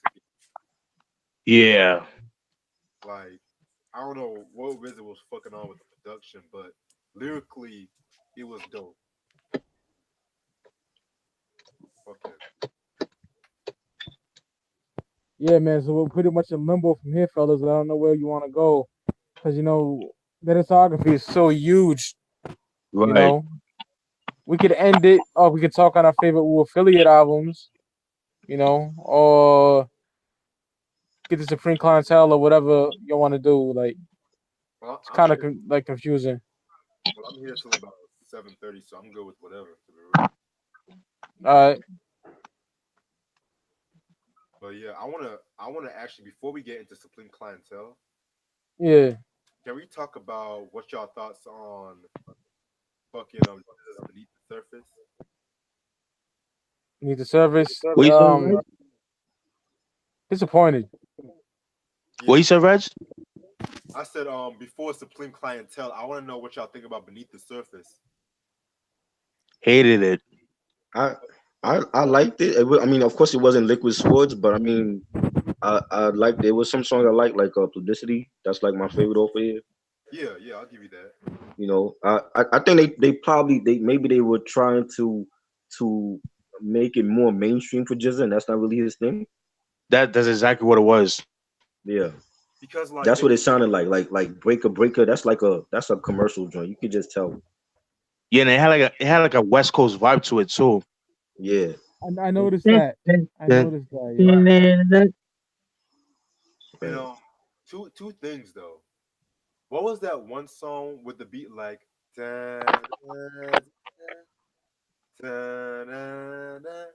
I forgot the name of it just now. I can't remember that album, so I don't know, my nigga. But I know that, like, it's kind of shaky with me. I'm like, True. But my biggest gripe with this album is like they use very familiar samples and shit. Yeah. I was like, dog, like I heard this sample too many times and shit. Like, what the fuck? I do like I want Hip to talk. Hop Fury Oh, go ahead, and Steven. My bad. My bad. 1112. No, you good. You said what? No, I was just saying I do like Hip Hop Fury and 1112. Those ones are dope. Yeah, I have to re-listen to that album a couple times because I'm actually playing some reviews on that one. But Right. that album was just so boring. I think I fell asleep listening to that shit. This nigga. Shit though, Uh, I had to listen to Legend of the Liquid Swords than this. that shit came out in 2002. Yeah. That knock shit. Yeah. Even if it was edited, I wouldn't mind that the beats were much better on that one. Not by a huge, Right. not a huge amount, but it was passable than that fucking Beneath the Surface. Facts. I want to touch on Can we something right quick. I can't stand it. Oh, go ahead, Steven. No, I was saying, can we talk a little bit about Immobilarity? Oh, yeah. I'm I'll not, just hop on to something right quick. Something annoying. That Extension kid is dead, right? yeah. Oh, he's Is he? dead? Yeah. Oh shit. And like I got this cocksucker because I made a video about him disrespecting Pac, right? Right. And you know how when you're on your computer you get like notifications or whatnot, right? Mm-hmm. Some kid goes, "Now he's dead." Is it my fault? I didn't kill the nigga. Fuck out of here. Wow. It And came then, off like that. Now he's dead. Like it's my fault. Like and now, I don't know. That's fucking stupid. but you know what, Mike? Yo, Let me tell you two things though. This is what exactly what Steve and I were talking about yesterday about the whole fucking asshole kind of shit. How they're scared of our yeah. they're scared of our intelligence and shit. They think they're using that you because they expect you to feel sorry that he died and shit like that. I'm sorry. I don't. I'm Yeah. sorry, nigga. Nigga, my uncle died. Nigga, my grandfather died. My best friends passed away. Fuck out of here. I killed a mosquito. Right. Today. I killed a mosquito today. So what? Like, Yeah, man. but, Yo, this I don't wish death, but I don't care. Sorry. Yeah. I just like it's funny how everyone's now a fucking fan of this nigga, but when he was alive like last week, y'all bashing this motherfucker. Yeah. Mm-hmm. Like niggas over here calling him like our generation's Tupac. I'm like, what? Oh, hell no. Go fucking jump off a bridge, get eaten by a fucking shark, and think about what you said while you in the shark's belly. Don't ever Talk to these niggas, Reg. like what the fuck? But don't get me wrong. I'm sorry the nigga died. Oh yeah. I just don't care. I like the 17 album, but I'm not a huge fan of the nigga. Like y'all motherfuckers Like- bashing this motherfucker. Talking about That's gonna happen to Takashi next. Watch. Oh, yeah. niggas saying Takashi probably shot him and shit. What? Jesus. Oh my god. Yo, low key, I can see that shit happening though. I'm not gonna be controversial, but I can see that nigga have something to do with it. Cause then that nigga shoot at Chief Keef or some shit. Right, Some yeah, crazy shit like Oh that. my god. That yeah. super sound motherfucker. Yo, you so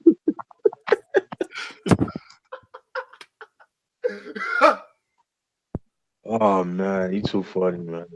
I swear, hip hop. I don't know what's going on with hip hop today, man. Like, I'm agreeing with you, Steven. I don't know what's going on with hip hop today. It's not going in a good direction either. Like every day, niggas are just doing some outlandish shit now, like on some real shit. Facts. That 6ix9ine nigga is like one of the worst. I don't old heads be like, he's young, he's smart, he's a genius. Get the fuck out of here, man. If Yo, he, Special Ed was 15, going up to 16 when he dropped Youngest in Charge. Okay? And the shit that he Fact. was spitting, come on. You gonna tell me he was come on, man. I'm tired of these motherfuckers, man. don't get me started on Large Professor producing some of the greatest hip hop albums before the age of 20. Facts. Get the I fuck out. believe Rakim Allah was 19 too, nigga. I'm pretty That sure. Yeah. On paid in LL full, Cool J, Yeah. motherfucking how old was Rick Rubin when they found Def Jam? Wasn't they still Not in sure college? about that. But yeah, now you have all these fucking trolls out here using hip hop in a bad name and shit like that, and then Right. niggas act like we listen to that fucking bullshit just because we like hip hop. Like I don't consider that shit hip hop. I agree. Like on some real shit. Like what's next? Nas is gonna do an album with Metro Boomin now. Don't put it past him. Yo, that's some Oh shit.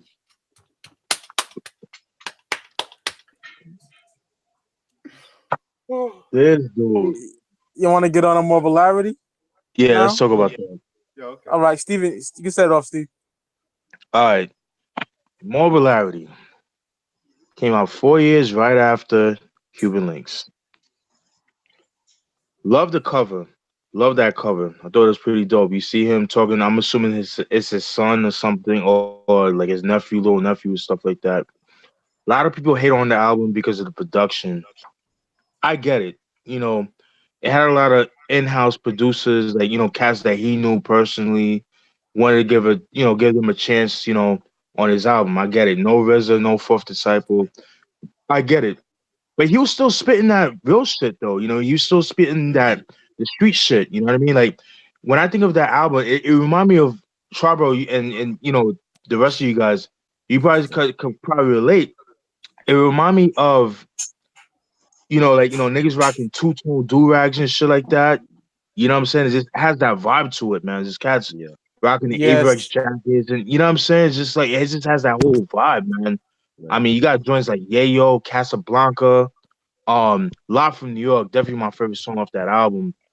Sneakers with Pete Rock, very, Yeah. very dope. Yeah, man. The video for Lot from New York though, fire, dude. Yeah. Um, yeah, man, like, the whole album's though. I mean, 100 Rounds it was okay. Oh, 100 Rounds, the video. You see a very young Floyd Mayweather, but I'm not too crazy about Floyd Mayweather, but that's a whole different topic. But you see him in the video, doing his thing and shit like that. But overall, it's a solid album, man. Yeah, it's not his best album in the world, but it's not as bad as people make it out to be. He's still spitting his shit, his venom. He's not doing like trap shit. He's not doing no glossy, shiny shoots type shit. Oh, the table with Master Killer Yeah. killed that Oh, shit. oh yes. Come on, son. Are you kidding me? Yeah. I fucking Four adore the Cat. album. Yeah, that's a dope album, man. I love it. And yes, I did name my name after the album because I didn't want to put Wu Tang 1440, some bullshit like that. So wanted to, Wu yeah, Tang. you know what I mean? Some whack shit like that. So, I thought of Immobilarity and I put the one, just a homage type shit. So Yeah, that's my dope. thoughts on the album. I got this album. I never forget it. Around the same time Shaolin Style came out for Ooh. PlayStation. Yes. And at first I was kind of like, uh, you know, but I revisited it and I think it's a great album. I really do. Like Had it had Ghostface on there with RZA production, it would have been another classic. Mm, You know, but you can't deny songs like Casablanca, my nigga. Like the that's what I'm saying. storytelling, you know, Sneakers, The Table, and shit like that. When I listen to the album, like, what the fuck? What a nigga smoking? It's not that bad, man. Right. Niggas treat it like Nostradamus, like stepbrother or something. I don't know, man. Nostradamus. I don't get it. You know, like that fucking Sneakers, yo, one of my favorite race songs ever. You know, it's not as bad. It's not as bad at all. Facts. To be honest though, when I first heard it, I was disappointed by it. Yeah, same. But I copped the album recently, and I'm gonna re-listen to it. So I'm just gonna say my thoughts on this one. All right, Triboro. I like the I still play the album. I love it. I think it was a solid underrated project, and I feel like it didn't sell because like people was expecting another Cuban Link at the time before Exactly. he announced actually doing Cuban Link Part Two. So I feel like maybe that's why people slept on it, but it was there's a lot of great tracks on there though. I personally love 100 Rounds. I love Power. I love Forecast. All that I got is you Part Two. That Yeah. joint with Big Bub Yeah. today and live from New York. Like the production was great, and he didn't use RZA or no Wu-Tang producers for that whole album.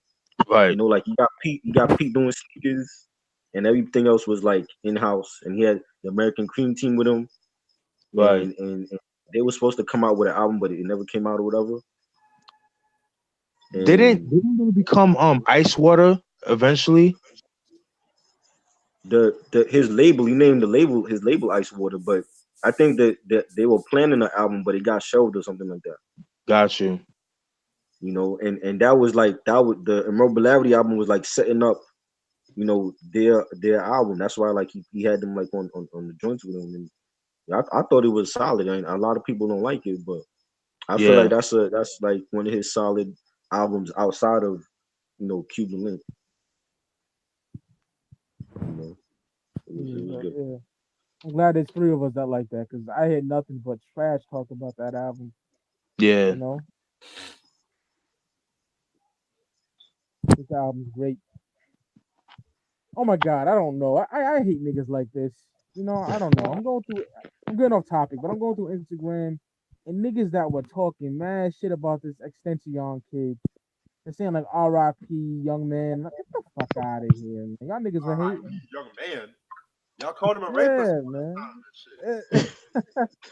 Like, trust me, I don't wish a nigga death. Fuck no, I'm not evil, but I don't Yeah. care. Like, I got my own problems, nigga. My granddad passed last year. I'm still not over that, son. My I keep worrying condolences. about no. Oh, thank you, Steven. You know I was going through. You see my statuses. You Oh, no know, doubt. I ain't worried about this silverhead nigga. I don't. You know, sorry. Don't delete the post, Solid. Let's keep it up there. Oh yeah. Fuck them niggas, man. I got a video about. Cause that nigga was The vi- mad disrespectful. You know, he bound to get murked. But I think we should touch on Supreme Clientele and probably our favorite affiliates, and I don't know what else to talk to after that. You know what I mean? 'Cause we pretty much touched on Iron Flag a little bit. So Yeah. Supreme Clientele for me is Jesus Christ. Like that goes to the second best album in my opinion. Like everything on there is great. The fucking soul samples.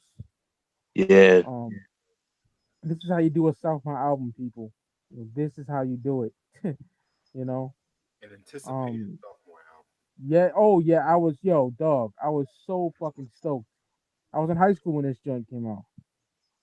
You know, I couldn't wait.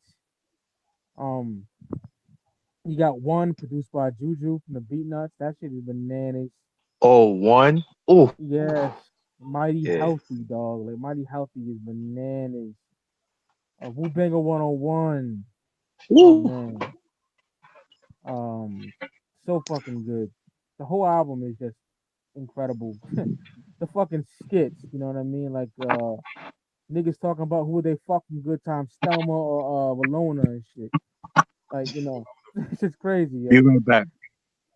All right, Steven. Um, yeah, man, great album, front to back, classic.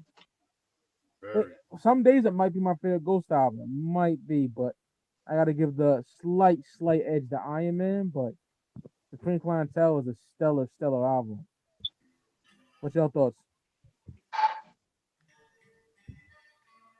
To be honest, that's my second favorite Ghostface album too.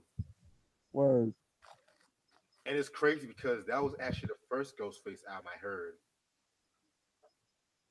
Because like with that album, I think he went to Africa between Iron Man and Supreme Clientele, if I'm not mistaken. Yeah, he did Okay. with RZA.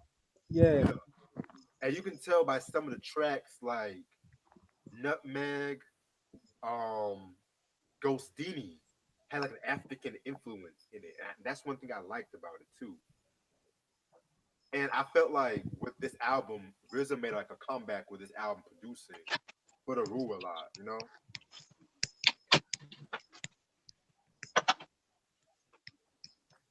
yeah, yeah. I'm back. All right, bro. How versatile the topics were was just so dope too. Yeah, man, that album's just a magnum opus. Damn near. True.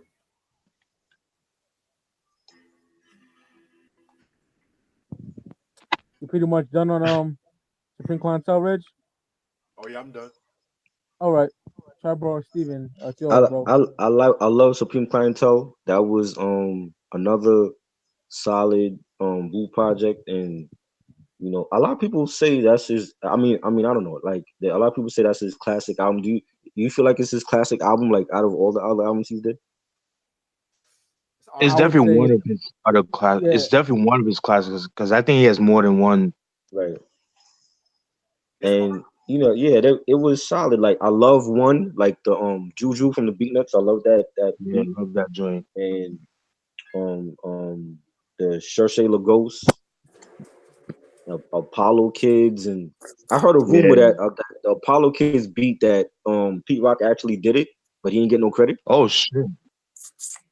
oh Supposedly, I man, don't know. I heard that was like a long time ago. I heard about that rumor, Damn. so I damn. don't know. But that always been like one of my favorites from him, and it's a solid Mighty Healthy. That's my favorite track off of there too. Yeah, the video is dope too. Yes, and Ghost was definitely in the zone at that time. Like I don't feel like nobody could touch him. That's a fact. He's definitely like the most consistent like Wu member when it comes to like albums. Right.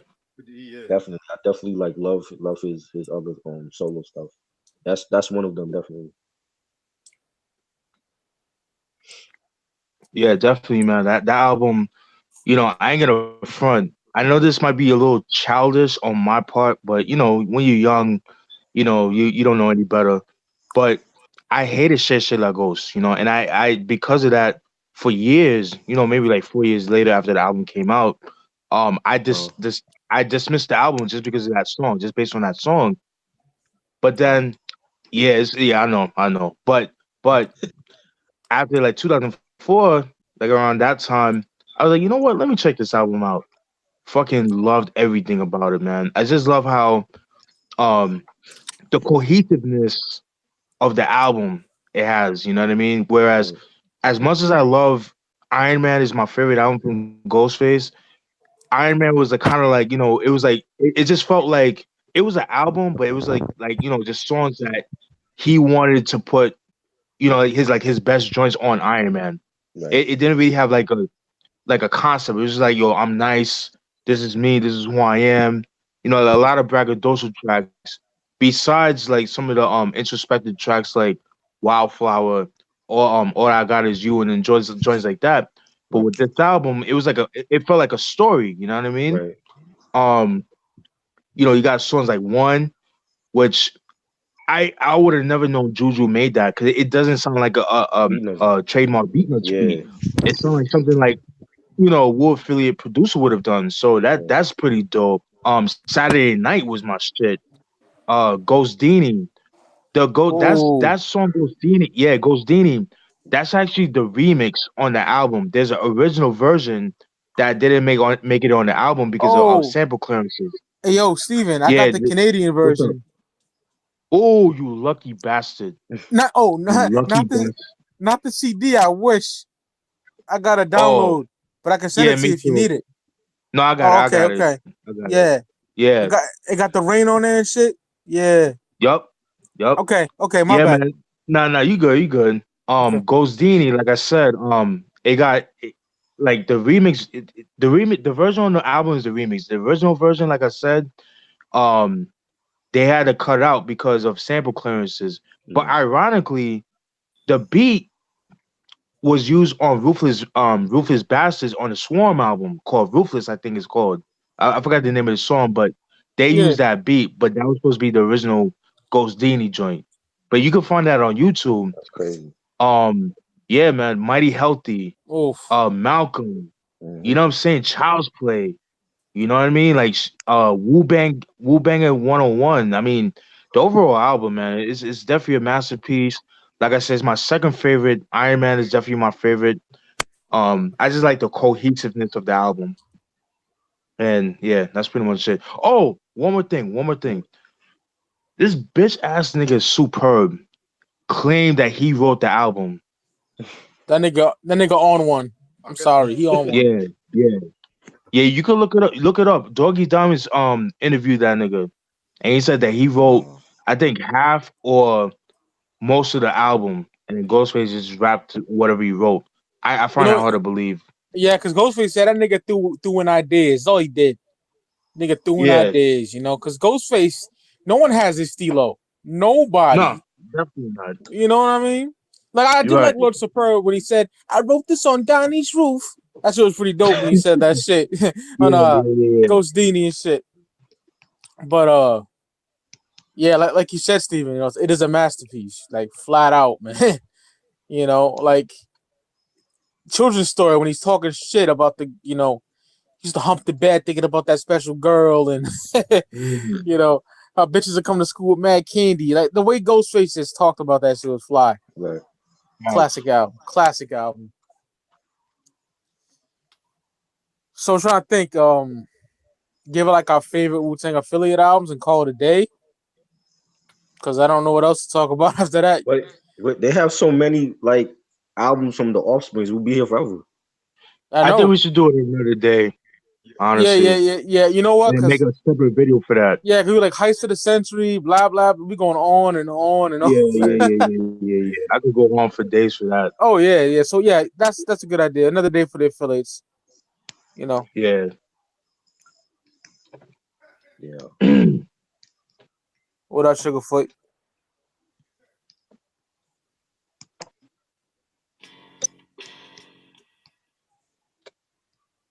What's that? That sound dope.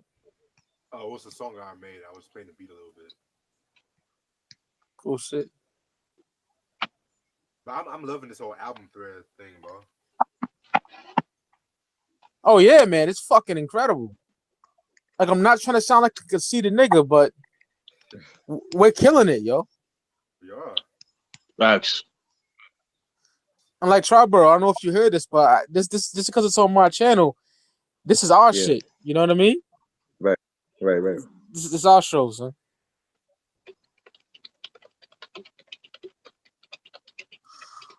Hey, y'all mentioned some R&B y'all wanted to do. I'm down. How about Sade's catalog? I need to work on that. I know some like greatest hits and that's it. I need to Ooh. work on that. Like Jodeci or some shit I Yeah. could do. Okay, I'm down with Jodeci. Yeah. Prince, D'Angelo, I can do shit like that, and any other things you got in mind, I'll probably Mary, Janet, Michael. If we do Prince, let's separate the Prince ones because he. Oh yeah, no '90s Prince. Not a big fan. I'm sorry, and I'm a diehard fan of that nigga. I like some '90s albums. So, Hold up, you don't like no '90s Prince at all? No. I like Diamonds and Pearls and the Gold Experience and the Love Symbol. Like those are my favorite. You know what I mean? Right. Come, you know. Yeah. Come grew on me. That's what she. Yeah. Pause. But Mike, you heard the Rainbow Children? Nah, I heard about that though. It came out like when? 2001. Yeah, early 2000s. But yeah, like we can do Jodeci next. I'm cool with Jodeci. I'm down with Jodeci too. Yeah. Yeah. Cause I got Love that group to death. damn. And Jodeci was like niggas like, you know, cause I ain't gonna lie, yo. When I was little, I'm like, yo, these niggas soft, B. All these niggas R&B niggas are soft. You know? But Jodeci was like, they were like the rough niggas that you can listen to and not feel soft. Exactly. You know what I Right. mean? Like also real shit. As much as I love Boys to Men, I get kind of tired of listening to them at times though. I don't like Yeah. them niggas. Yeah. Like the '90s Just- Boys to Men. I love '90s Boys to Men. What you said, Reg? The '90s Boys to Men. I love them. Oh, they made albums after Evolution? Yeah. Really? Without the Deep Voice nigga. Oh, you Wow. talking about Mike? Yeah, Michael left the group because he had beef with Sean. Crazy. Right. They all became like some pussy. They're doing cover albums and shit. Like what the fuck? Wow. How many cover albums can y'all fucking do? Like get the hell out of here. Like, Yo, what y'all thoughts on the new edition biopic? I thought that shit was dope as hell. I love I that. love it. Facts. I love it. They make I thought they got everything right, even down to the cast. Like the dude that played Ralph when he was like a teenager, he looked just like him. I know. Bobby, You know, all them niggas. yeah, and that was great. And it's sad that now that they still beefing now, and they still Yeah. doing like these side projects now because they got like something going on with the copyright of the name or whatever Yeah. between Ralph and Johnny, and they trademarked the name, so they left out the other members. I just thought that was grimy to do, I mean, especially for Johnny, because you're like the member replacing Bobby, and then like for you to do something like that, it's like you're not even an original member, like Facts. you know. and Nova And so they still beefing now. So it's like, what are we gonna get like a part 2 like 20 years from now? You know, it's just crazy. Like the stuff that goes on with this group, and I that's like my favorite like R&B group, and I hate to see them like beefing like that over pettiness, like money and all that. Yeah. Y'all ready You for know, that? They're incredible. Y'all ready for that Bobby Brown movie? Oh shit. That would be dope. Did him? Yeah, the same dude that's playing Bobby Brown is going to star in this shit. Oh shit. Nigga pissing in the cop car and getting Whitney cracked out and all that shit. Don't be in there. yeah. But Goddamn. I have to be honest though. I have mixed feelings about that because I feel like it's another way to exploit Whitney Houston and shit. If I don't know how they're gonna do the movie, I'm not gonna judge it, but Right. you know these motherfuckers. Yeah, and New Edition was like a TV movie on BET, and that shit way better than All Eyes on Me. Oh yeah. Oh You yeah. know? Yo, I love the TLC movie too. I fucking love that movie. That was dope. I Yeah. love the TLC one. Hell yeah. I felt Little Mama did a thing as Left Eye. I really enjoyed that. I don't like that bitch, but Yeah. she That was killed that dope. shit. It was. I like the actress. She was fine as fuck though. Oh yeah. Light skin down. You can fucking get it. I'm sorry. Yeah, But T-Bar, she was yeah. the best. But yeah, actually, I'm actually about to head out now, but I'm gonna talk to y'all later and shit. All right, Rich. All right, Reg. Thanks for Thank you tuning for your in. time. Anytime. Peace. Peace.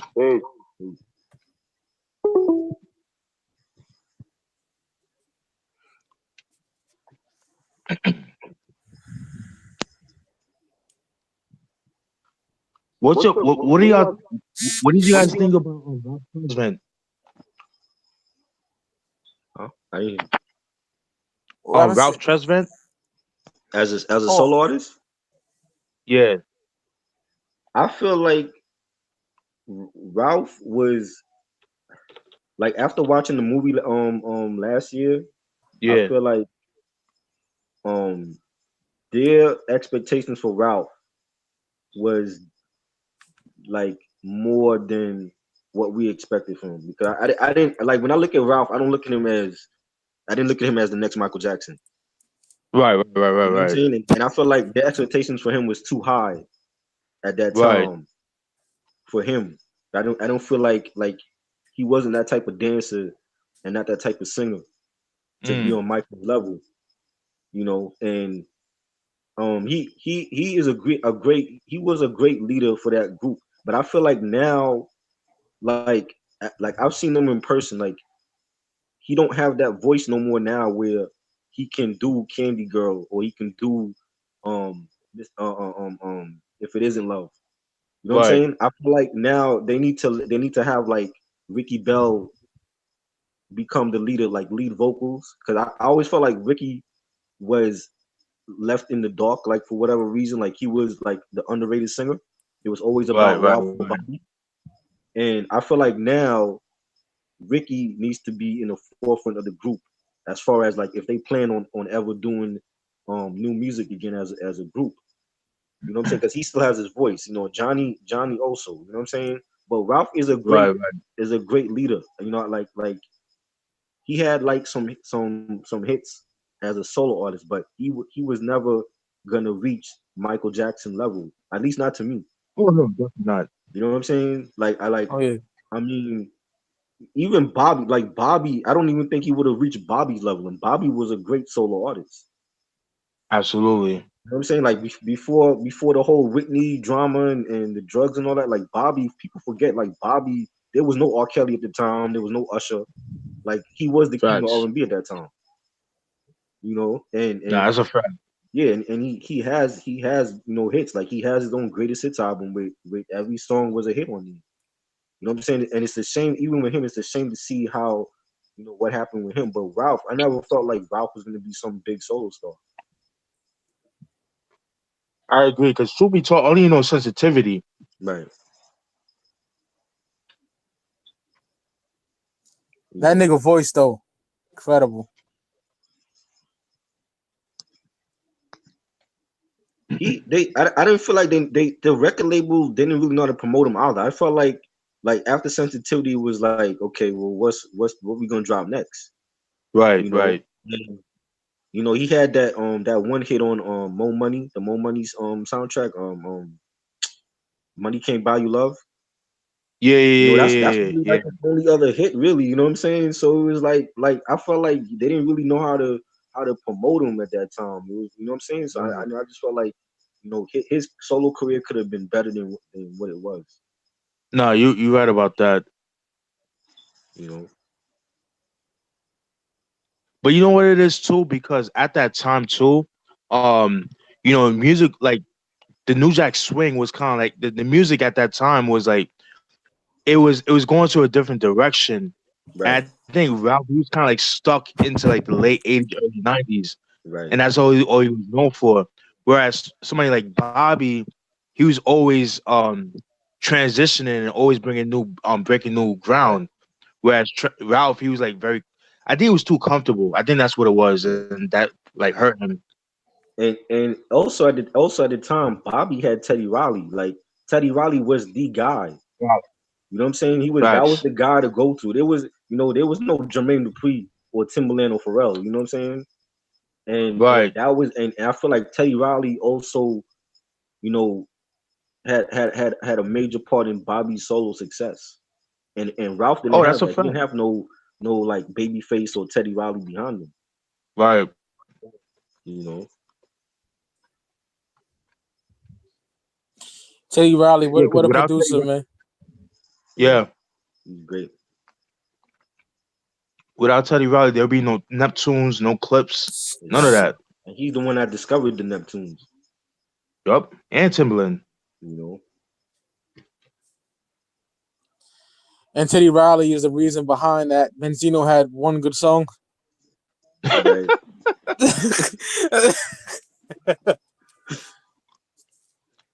So you didn't like the Almighty RSO, Mike? I like that shit with Prodigy. That shit was tough. Yeah. War or something? War's on. That's my shit. Yeah. The war's on. Yeah, that's my shit That right shit was there. tough. Mazzino talked shit up to me on Instagram too. Oh, he spoke with you? Yeah, he talked shit about to me, nigga. He was like, you look like a bitch, something like that. Because I was like, Wow. Listen, shut I the met Benzino is that nigga. I met Benzino in 03 when I went to spring break in Miami in South Beach. Yeah. And that was at the time when he had like that club Zeno down there. Yeah. And he was like walking in the streets like greeting people, and he had like 8-9 bodyguards around him. And I said what's up to him, and he was that back when we had Blackberries. And he was on his Yeah. Blackberry. He didn't even look up at me. He just said what's up, and he kept moving. Yeah, fuck that That's nigga. That crazy. nigga a clown. So I was like, fuck you, Benzino, nigga. I had your CD. I used it for a weed plate, nigga. He's like, You know, you look like a bit. I got the screenshot. I'll show y'all later. Yeah, crazy. And definitely. he also had beef with Paul Pierce from the Celtics. Yeah, he stabbed I that nigga heard like what, about 27 times? It was like his rookie year when he came in. Yeah, over some bitch. Yeah, I remember that. I remember seeing that on ESPN. That's Yep. crazy. Crazy. That's why Sahara Prince had that punchline, you know. I got stabbed in the time, I got stabbed in the back my times on Paul Pierce. Because of that shit. Yeah. And Yeah. Sahara Pierce nasty could've died. too. God damn.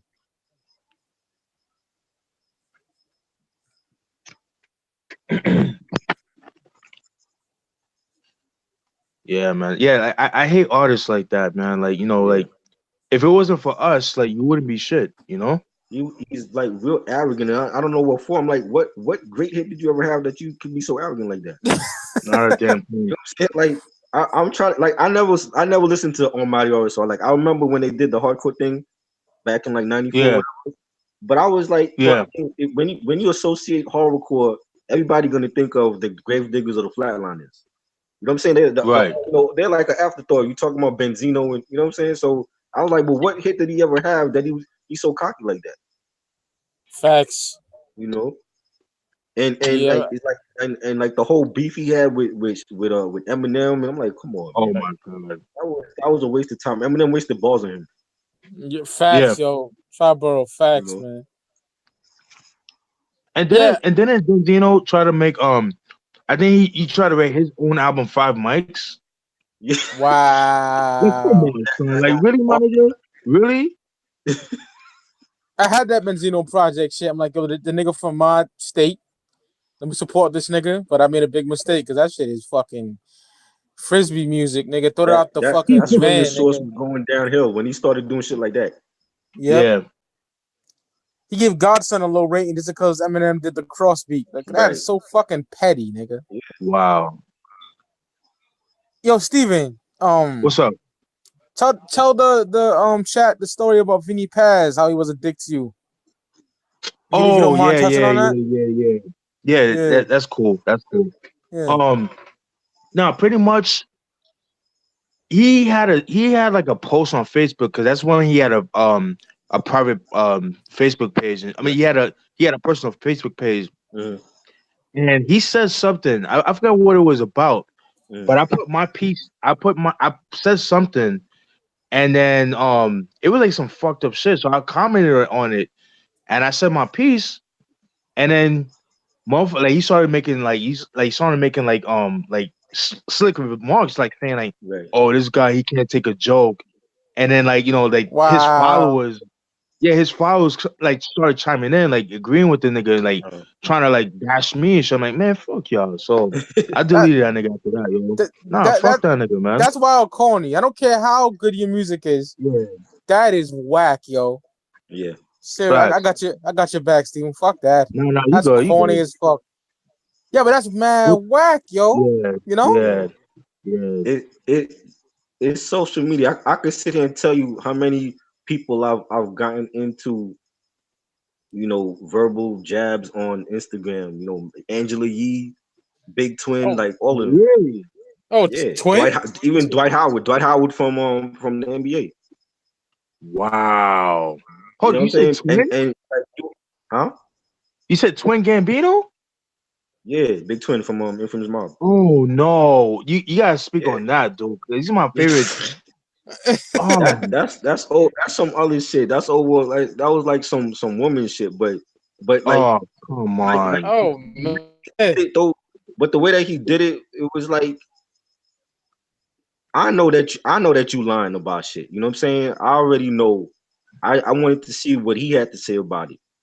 You know what I'm saying? And then like approaching me in my DM with your woman or some chick that claimed that she was his woman and talking about, oh well, my man would never do that. Yeah, but your man hitting on other women. So Yeah, how does you look?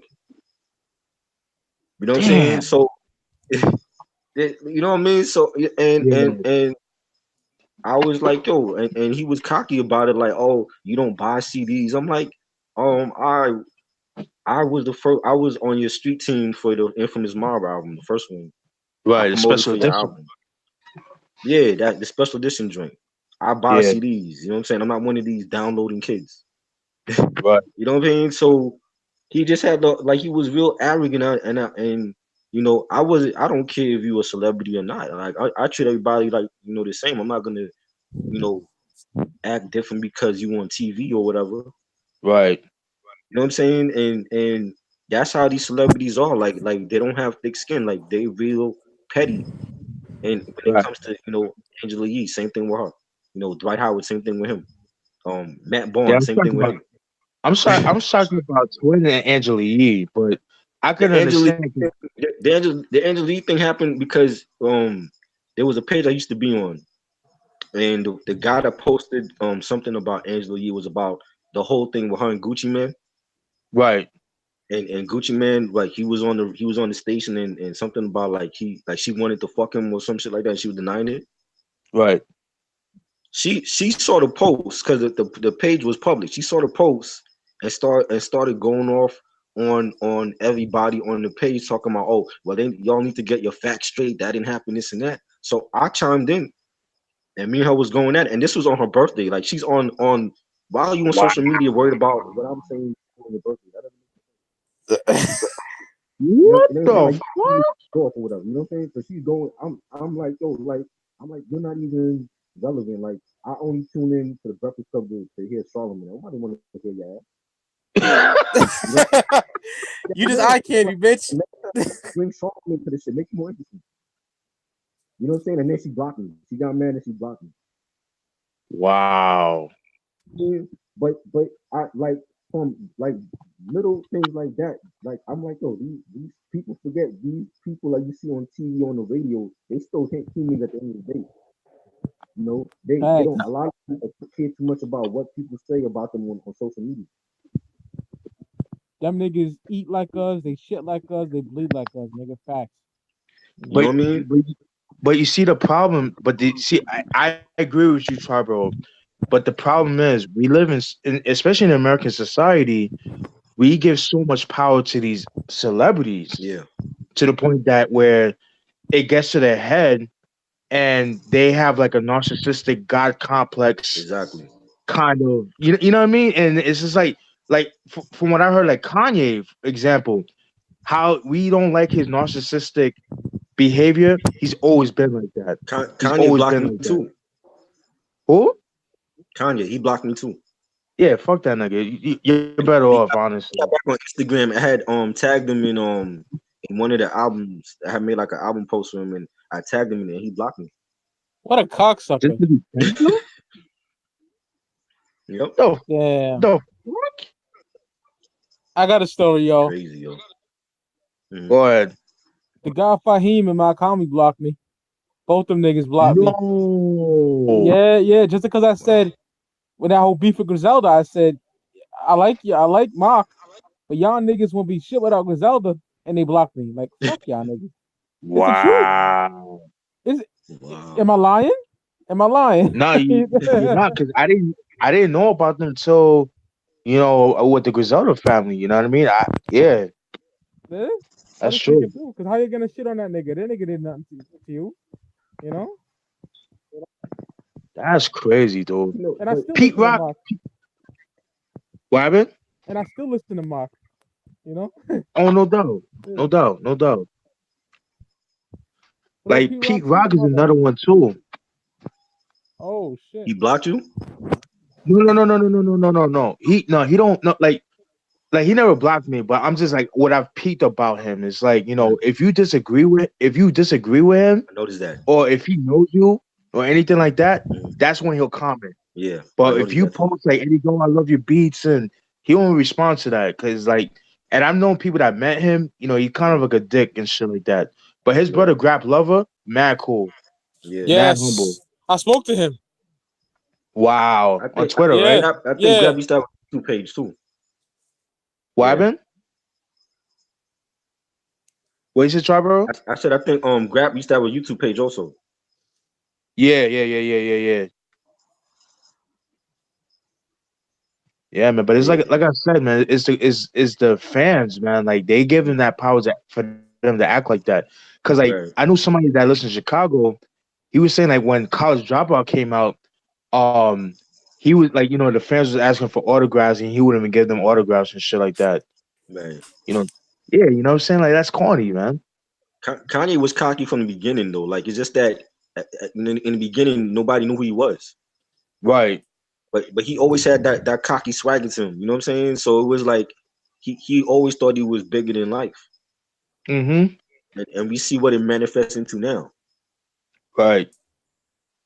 You know, the Dwight Howard thing was funny because I actually had a whole conversation with Dwight Howard. You know what I'm saying? Like Wow.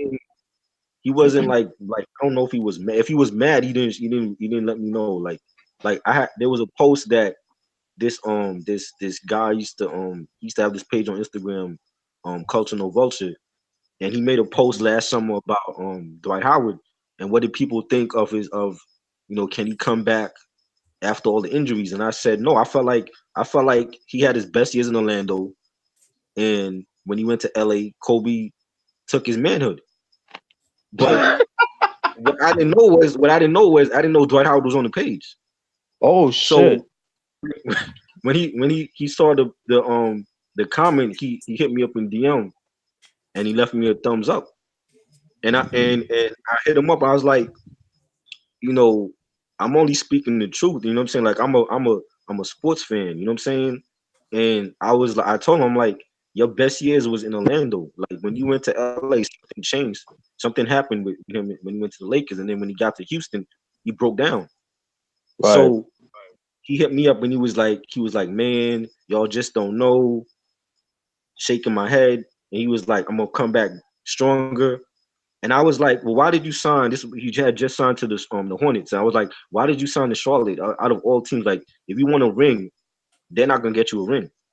Why not Right. go to Boston? Why not go to Golden State? Why not go to San Antonio? Like another team that's gonna put you in that position to get you a championship. And he was Right. like, no, because that's what everybody expect him to do. Like he wanted to go like to a team where he can take them to the playoffs on his own. He didn't want to go to like a super team. You know what I'm saying? I'm like, well, Wow. Charlotte is not the team for you because I mean, like he even though he had a great season, I feel like I had something to do with that. Right. Like I feel like I had something to do with him having a great season last year. But I felt Right. like I was not going nowhere. They getting ready to trade Kemba Walker. I'm like, you're gonna be by yourself there. Right. And I'm like, so I was like, well, why go? I mean, did you go for the money or what? Like, why you pick Charlotte to go? You know what I mean? Crazy shit. Yeah. I'm not gonna. You got to speak the truth to these people. You can't be like back No, off you what got you say. to. They might see the comment or whatever. You got Facts, I yo. didn't. to. I And I was respect like, you for that, he Turbo. hit me up and he started talking to me. So I respect you for that too, man. you Facts. know, Fuck that starstruck shit. Yeah. It's crazy. You might agree. You might agree with me, Mike. But Necro was kind of like that too. But he gotten better over the years. But it was part of his personality. Like he's always been known to do that. But Yeah. he does it out of love. He's not like a right, dick like in Yeah, person. You know. he was real nice right. towards me. Yeah. He's cool with Like me. yeah, I like had murder. a Oh, go ahead. agreement with Ladybug from Digable Planets. What Oh happened? shit, Ladybug Had a Mackin? disagreement with Ladybug from Digable Planets. Oh no. I mean, it wasn't no argument. Like me and her was cool. It was like, you remember last year when they had the VH1 Hip Hop Honors Yeah. and they inducted Little Kim. Yeah. I don't feel like Little Kim's a Hall of Famer. Yeah, just like how her Naked Truth album should have never been 5 mics. Right. You know what I'm saying? Like I feel like Kim was good during when Biggie was around. I mean, I don't feel like, I mean, what is she had like maybe one classic album. What has she done to be in the Right. Hall of Fame? Super facts, Triboro. You know what I'm Yeah. saying?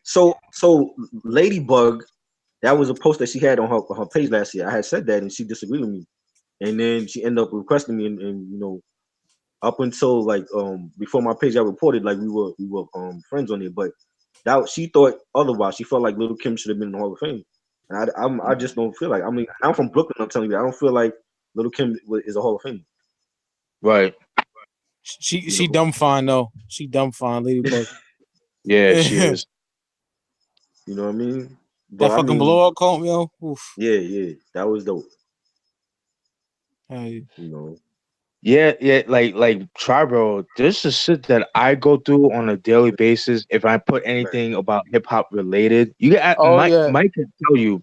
Yeah, Like Yes. it got to the point, Tribro, where I said, like, listen, from now on, I'm not gonna give my opinions on new releases anymore because right. you motherfuckers are fucking have paper thin skin. Like, Yeah, and then yeah, it's just sickening, man. It's like some of these hip hop heads, man. It's like they act worse than Trump supporters.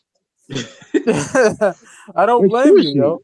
it's like seriously, like damn, like do you work for them? Like did they give exactly, you hush money like through PayPal to like exactly. for you to be like that? Like come on, like dude, That Joey that shit nigga is out of crazy to hand. me. Yo, Yep. yeah, Joey, he too much, man. Like yo, I actually unfollowed him. Like I'm still friends with him on Facebook, but I Yeah. unfollow him. So I don't see any posts like that he posts on Facebook. So I'm good with that because he posted some shit today where he said like oh adult contemporary hip hop is on a rise.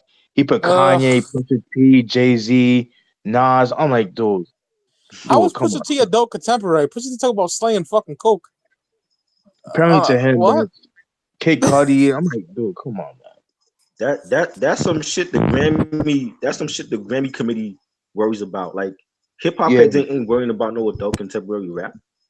exactly. Label that shit. That's something that they did. They label, you know, they want to put, oh, when you don't understand the unknown, you want to find a label for it so you can put it in the box.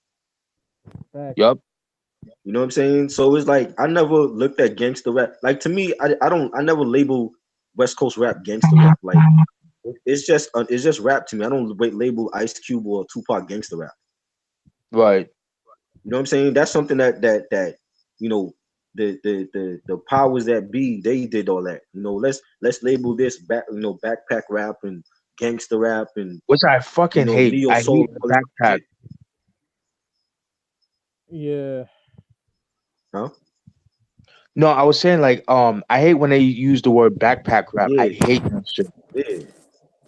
You know, it's just that every artist is different. I don't think they should label it Thank you, this buddy. and that. You know, Right. Yeah, in the West Coast, they're so diverse when it comes to music, man. It's like it's not even funny. Yeah, take it. right? It's like not everything on the West Coast is gangster rap. Souls of Mischief is not gangster rap. Exactly. You know what AC I'm alone saying? is not gangster rap. Exactly. Mm-hmm. Jurassic 5 and you know what I'm saying, and Pac Div, they're not gangster rap. Exactly. No, you're right. You're right. You know, but there's people out there that believe that that's what it is. Like there's an actual genre for that. Oh, they're gangsters and they're doing gangster rap. Yeah, this is pure ignorance, man. Yeah, Mm-hmm. You know, it's like I feel like hip hop right now is going through gentrification. right, You know what I'm saying? Like how New York is gentrified, like some parts of New York are gentrified. right. That's what's happening in New York right now, in Yeah, hip hop in general. yeah. I agree. But you know, the thing is like the people have the power. They think like the labels have the power. It don't. It's the people. Man. The reason why the bullshit is reigning supreme right now is because those are the people that are supporting it. Yeah. They're the ones that's going to their concerts and doing, following them Instagram and reposting the shits. Right. Whereas, unfortunately, especially the young cats, where they have, like I said, they have the advantage of using social media as their tool to promote themselves. Whereas, unfortunately, the older heads, not all of them, but some of them, they don't really rely on social media. They do, but they usually have somebody else do it. You know what I mean? And it's like they're kind of like lost and shit. Like, so you kind of have to like adapt Right. and shit like that. They want to keep it like, from the old days, and you can't do that. You Right. know? Yeah, DSG. We was Real just talking talk. about Extension earlier.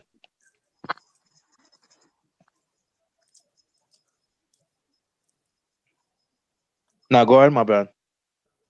No, just saying. Agree, man. Great points y'all made. Yeah, because my thing is this, man. Like, we have the internet, and we have it's so much information, so there's no excuse for you not to learn like this Exactly. shit. You know what I mean? Like, it's just crazy, man. Like the people's ignorance, man. Like it really bothers me. It really bothers me, and it's like I hate the fact that the emasculination, if that's even a word, of men today that's promoted in music today is ridiculous. Yeah. Sad, actually. Yeah. Yes. It is what it is. And then, people is gonna use, and I love when people use the '80s. Oh, but in the '80s they weren't wearing tight jeans and things like Yeah. that. But what people have to understand is the fact that a lot of that, even though it was hip hop, it wasn't considered hip hop at first. It was actually categorized as post disco. Right. You know what I'm saying? But then that's what a lot of people don't understand. It wasn't Right. until Run DMC, 1983, 1984, when they started, they was like, yo, we don't have to dress like that. This is how we dress on a regular. They brought that street shit as far as like wardrobe wise.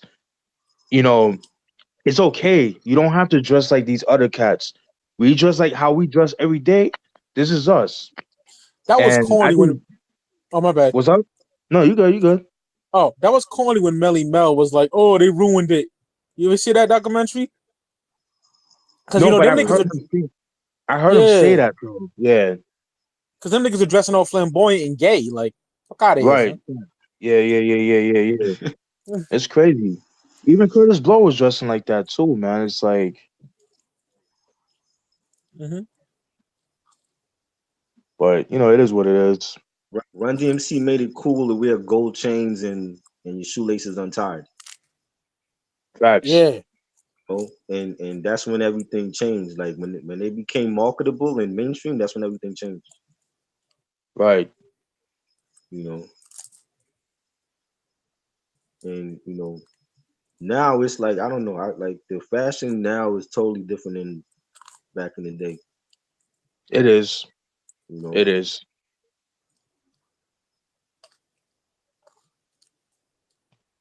I ain't dressing like that. I'm good. Bambada and it's shit. like Fuck out of the here. men not even the men not even dressing like men no more. They dressing like women.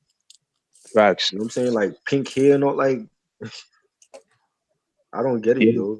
Yeah, it's like even Same, yo. even like even like the teared up jeans, I don't get it. I would never wear that. You would never catch me wear I that mean, shit. we always had that though. Like that was around even back in the day. We had teared up jeans, In hip and we hop had though? like the yeah, like we had that. We had, but see, but it wasn't prevalent back then like it is now. Like back then, we had like Right. the rhinestones and the airbrush on denim, and Well, we yeah, had that, like yeah. the little bullet holes in our denim jackets. We had Right. all that, but now That's it's true. totally it's on a different level now than it was back in the 80s and 90s. Facts, facts. You know, and now it's just like you don't know like when you walk in the street, you don't know if you're seeing a woman or a guy. Yeah, Real You know talk. what I'm that, saying? Like you gotta do a yeah, double that's a take. fact. Like, is that Nicki Minaj or is that that 69 cat? You know what I'm saying? So Yeah. Yo, speaking of him, did you see that shit that he saw supposedly took Chief Keef's baby mama shopping? I Yeah, didn't. with that giraffe looking bitch. I didn't see that, Jay. Son, that shit was crazy, man. He took her to the Gucci store and he had like a whole rack of bands and shit like that. He's just like paying the guy. It's like, come on, dude, like too much, man. Like I'm telling you, if it wasn't for social media, half of these niggas would be dead. Exactly. Hmm. That's another So problem with the music now because it's not even about the music anymore. It's about how many followers they got, who they sleeping with, exactly, you know. exactly, And back in the day, it was like you have to show your skills to get on. They don't got to do that no right, more. You know what I'm right, saying? All they need is like a little cult following the kids and that look like them, and they're already on. yeah. And Facts, just yo. the fact, and just the fact that the you know how like back in the day it was all about the hustlers. Now it's all about Right. the addicts and shit. Like niggas trying to glorify drug use and shit. That shit ain't cool, man. Right. Hell no, I That's another lost people to drugs, yo. You know? Yeah, and I work with drug addicts every day. You know what I'm right. saying? So that shit is crazy. So, like, Yeah. When you got songs like Pills and Potions out there, it's like, what kind of message are you giving kids? And right, Nikki has a lot of kids at SL fans. Like, what kind of messages are you giving your young fans? right. You know, we talked about self destruction back in the day. Now it's we on this whole pill popping thing. I don't get it. Yeah, it's the powers to be, man. It's all about population control, man. Yeah, They want us to destroy ourselves. Like watch that Boys in the Hood scene, yo. Yeah, You know? yeah, The nigga yeah. Furious was sounding like it is. That's 91? 91, dude. Mm-hmm. That was the first time I've ever heard of a justification. Same here, yo. That movie was like Yeah. educational, nigga. You know? It was. Ah, It was. love that But shit. So you classic. know they try to downplay it like, oh, it's a hood film for blacks. They're gonna go rush to see it, but it was educational at the same time. Right. You know. One of your fucked up story that really bothers me to this day. What's up? Mhm. My mom seen that movie in the theater, you know? Oh shit. And when Mhm. Ricky gets murdered, right? Yeah, Hmm. She said white people were laughing hysterically. I believe it. No. I believe Yeah, it. yeah. I was like, wow, that's disgusting, yo. Are you fucking? So why watch the movie then? Exactly. Exactly. You don't know shit about it. Real Damn. That fucking out that's of pocket. that's crazy. Hmm. That's crazy. You know what's crazy too though. And I'm glad Triboro said that about the Boys in the Hood movie. How John Singleton, he said he went to go see the movie, Mhm. and even like how there was this girl and his dude and her boyfriend and shit. I think he was a crip and shit. He was like real quiet, like real gangster, like real cripped out and shit like that, right? Yeah. They see in the movie, right? So like right after the movie, they saw John Singleton and they approached him and pretty much the gang member, he was like, "Yo, thank you, cause you told my story." Yeah. That's Like that's dope. some real ass shit, son. That's Yeah, mad. That's mad deep. yeah, yeah, man. That shit, yeah, dope movie. I mean, yeah, it was gangster, but it had a message, which a lot of movies Right. today don't have. Mm-hmm. Exactly. Fucking trash, yo. And it's funny, Trevor, when you said about gangster rap. Mhm. Ice-T said in an interview once. He said that gangster rap is not supposed to be positive. He's Right. right because Right. it's supposed to make you aware of what not to do. But a lot of Right. times people follow that, and when they do that gangster shit or do the drugs and shit like that, they're not getting the message. Exactly. So, so that extension, what happened to him? Hopefully, you guys learn from that. Real talk, man. It is sad. I feel bad It's for his sad, family and all that. but Life goes on. I got my own problems, man. I'm sorry. I'm sorry. That's how I yeah, feel. that's a fact. Right. All right, yo. I'm about to call it a night. Yeah, same here, yo. Yeah. The shit was amazing. Yeah. For real, for real. Anytime you want to be on Triboro, like I said, this is ours. So Nah. anytime, bro. And just hit And me up, man. I'm down for anytime. all right, bro. You know. I was thinking, Steve, we could do Busta Rhymes next, like his good albums. Oh, yeah, we could do that. It's good Or like, albums. yeah, it's like his Yeah, good, his first four. you didn't like Big Bang? You didn't like Big Bang? Oh, I love Big Bang. My bad. Yeah, Yeah.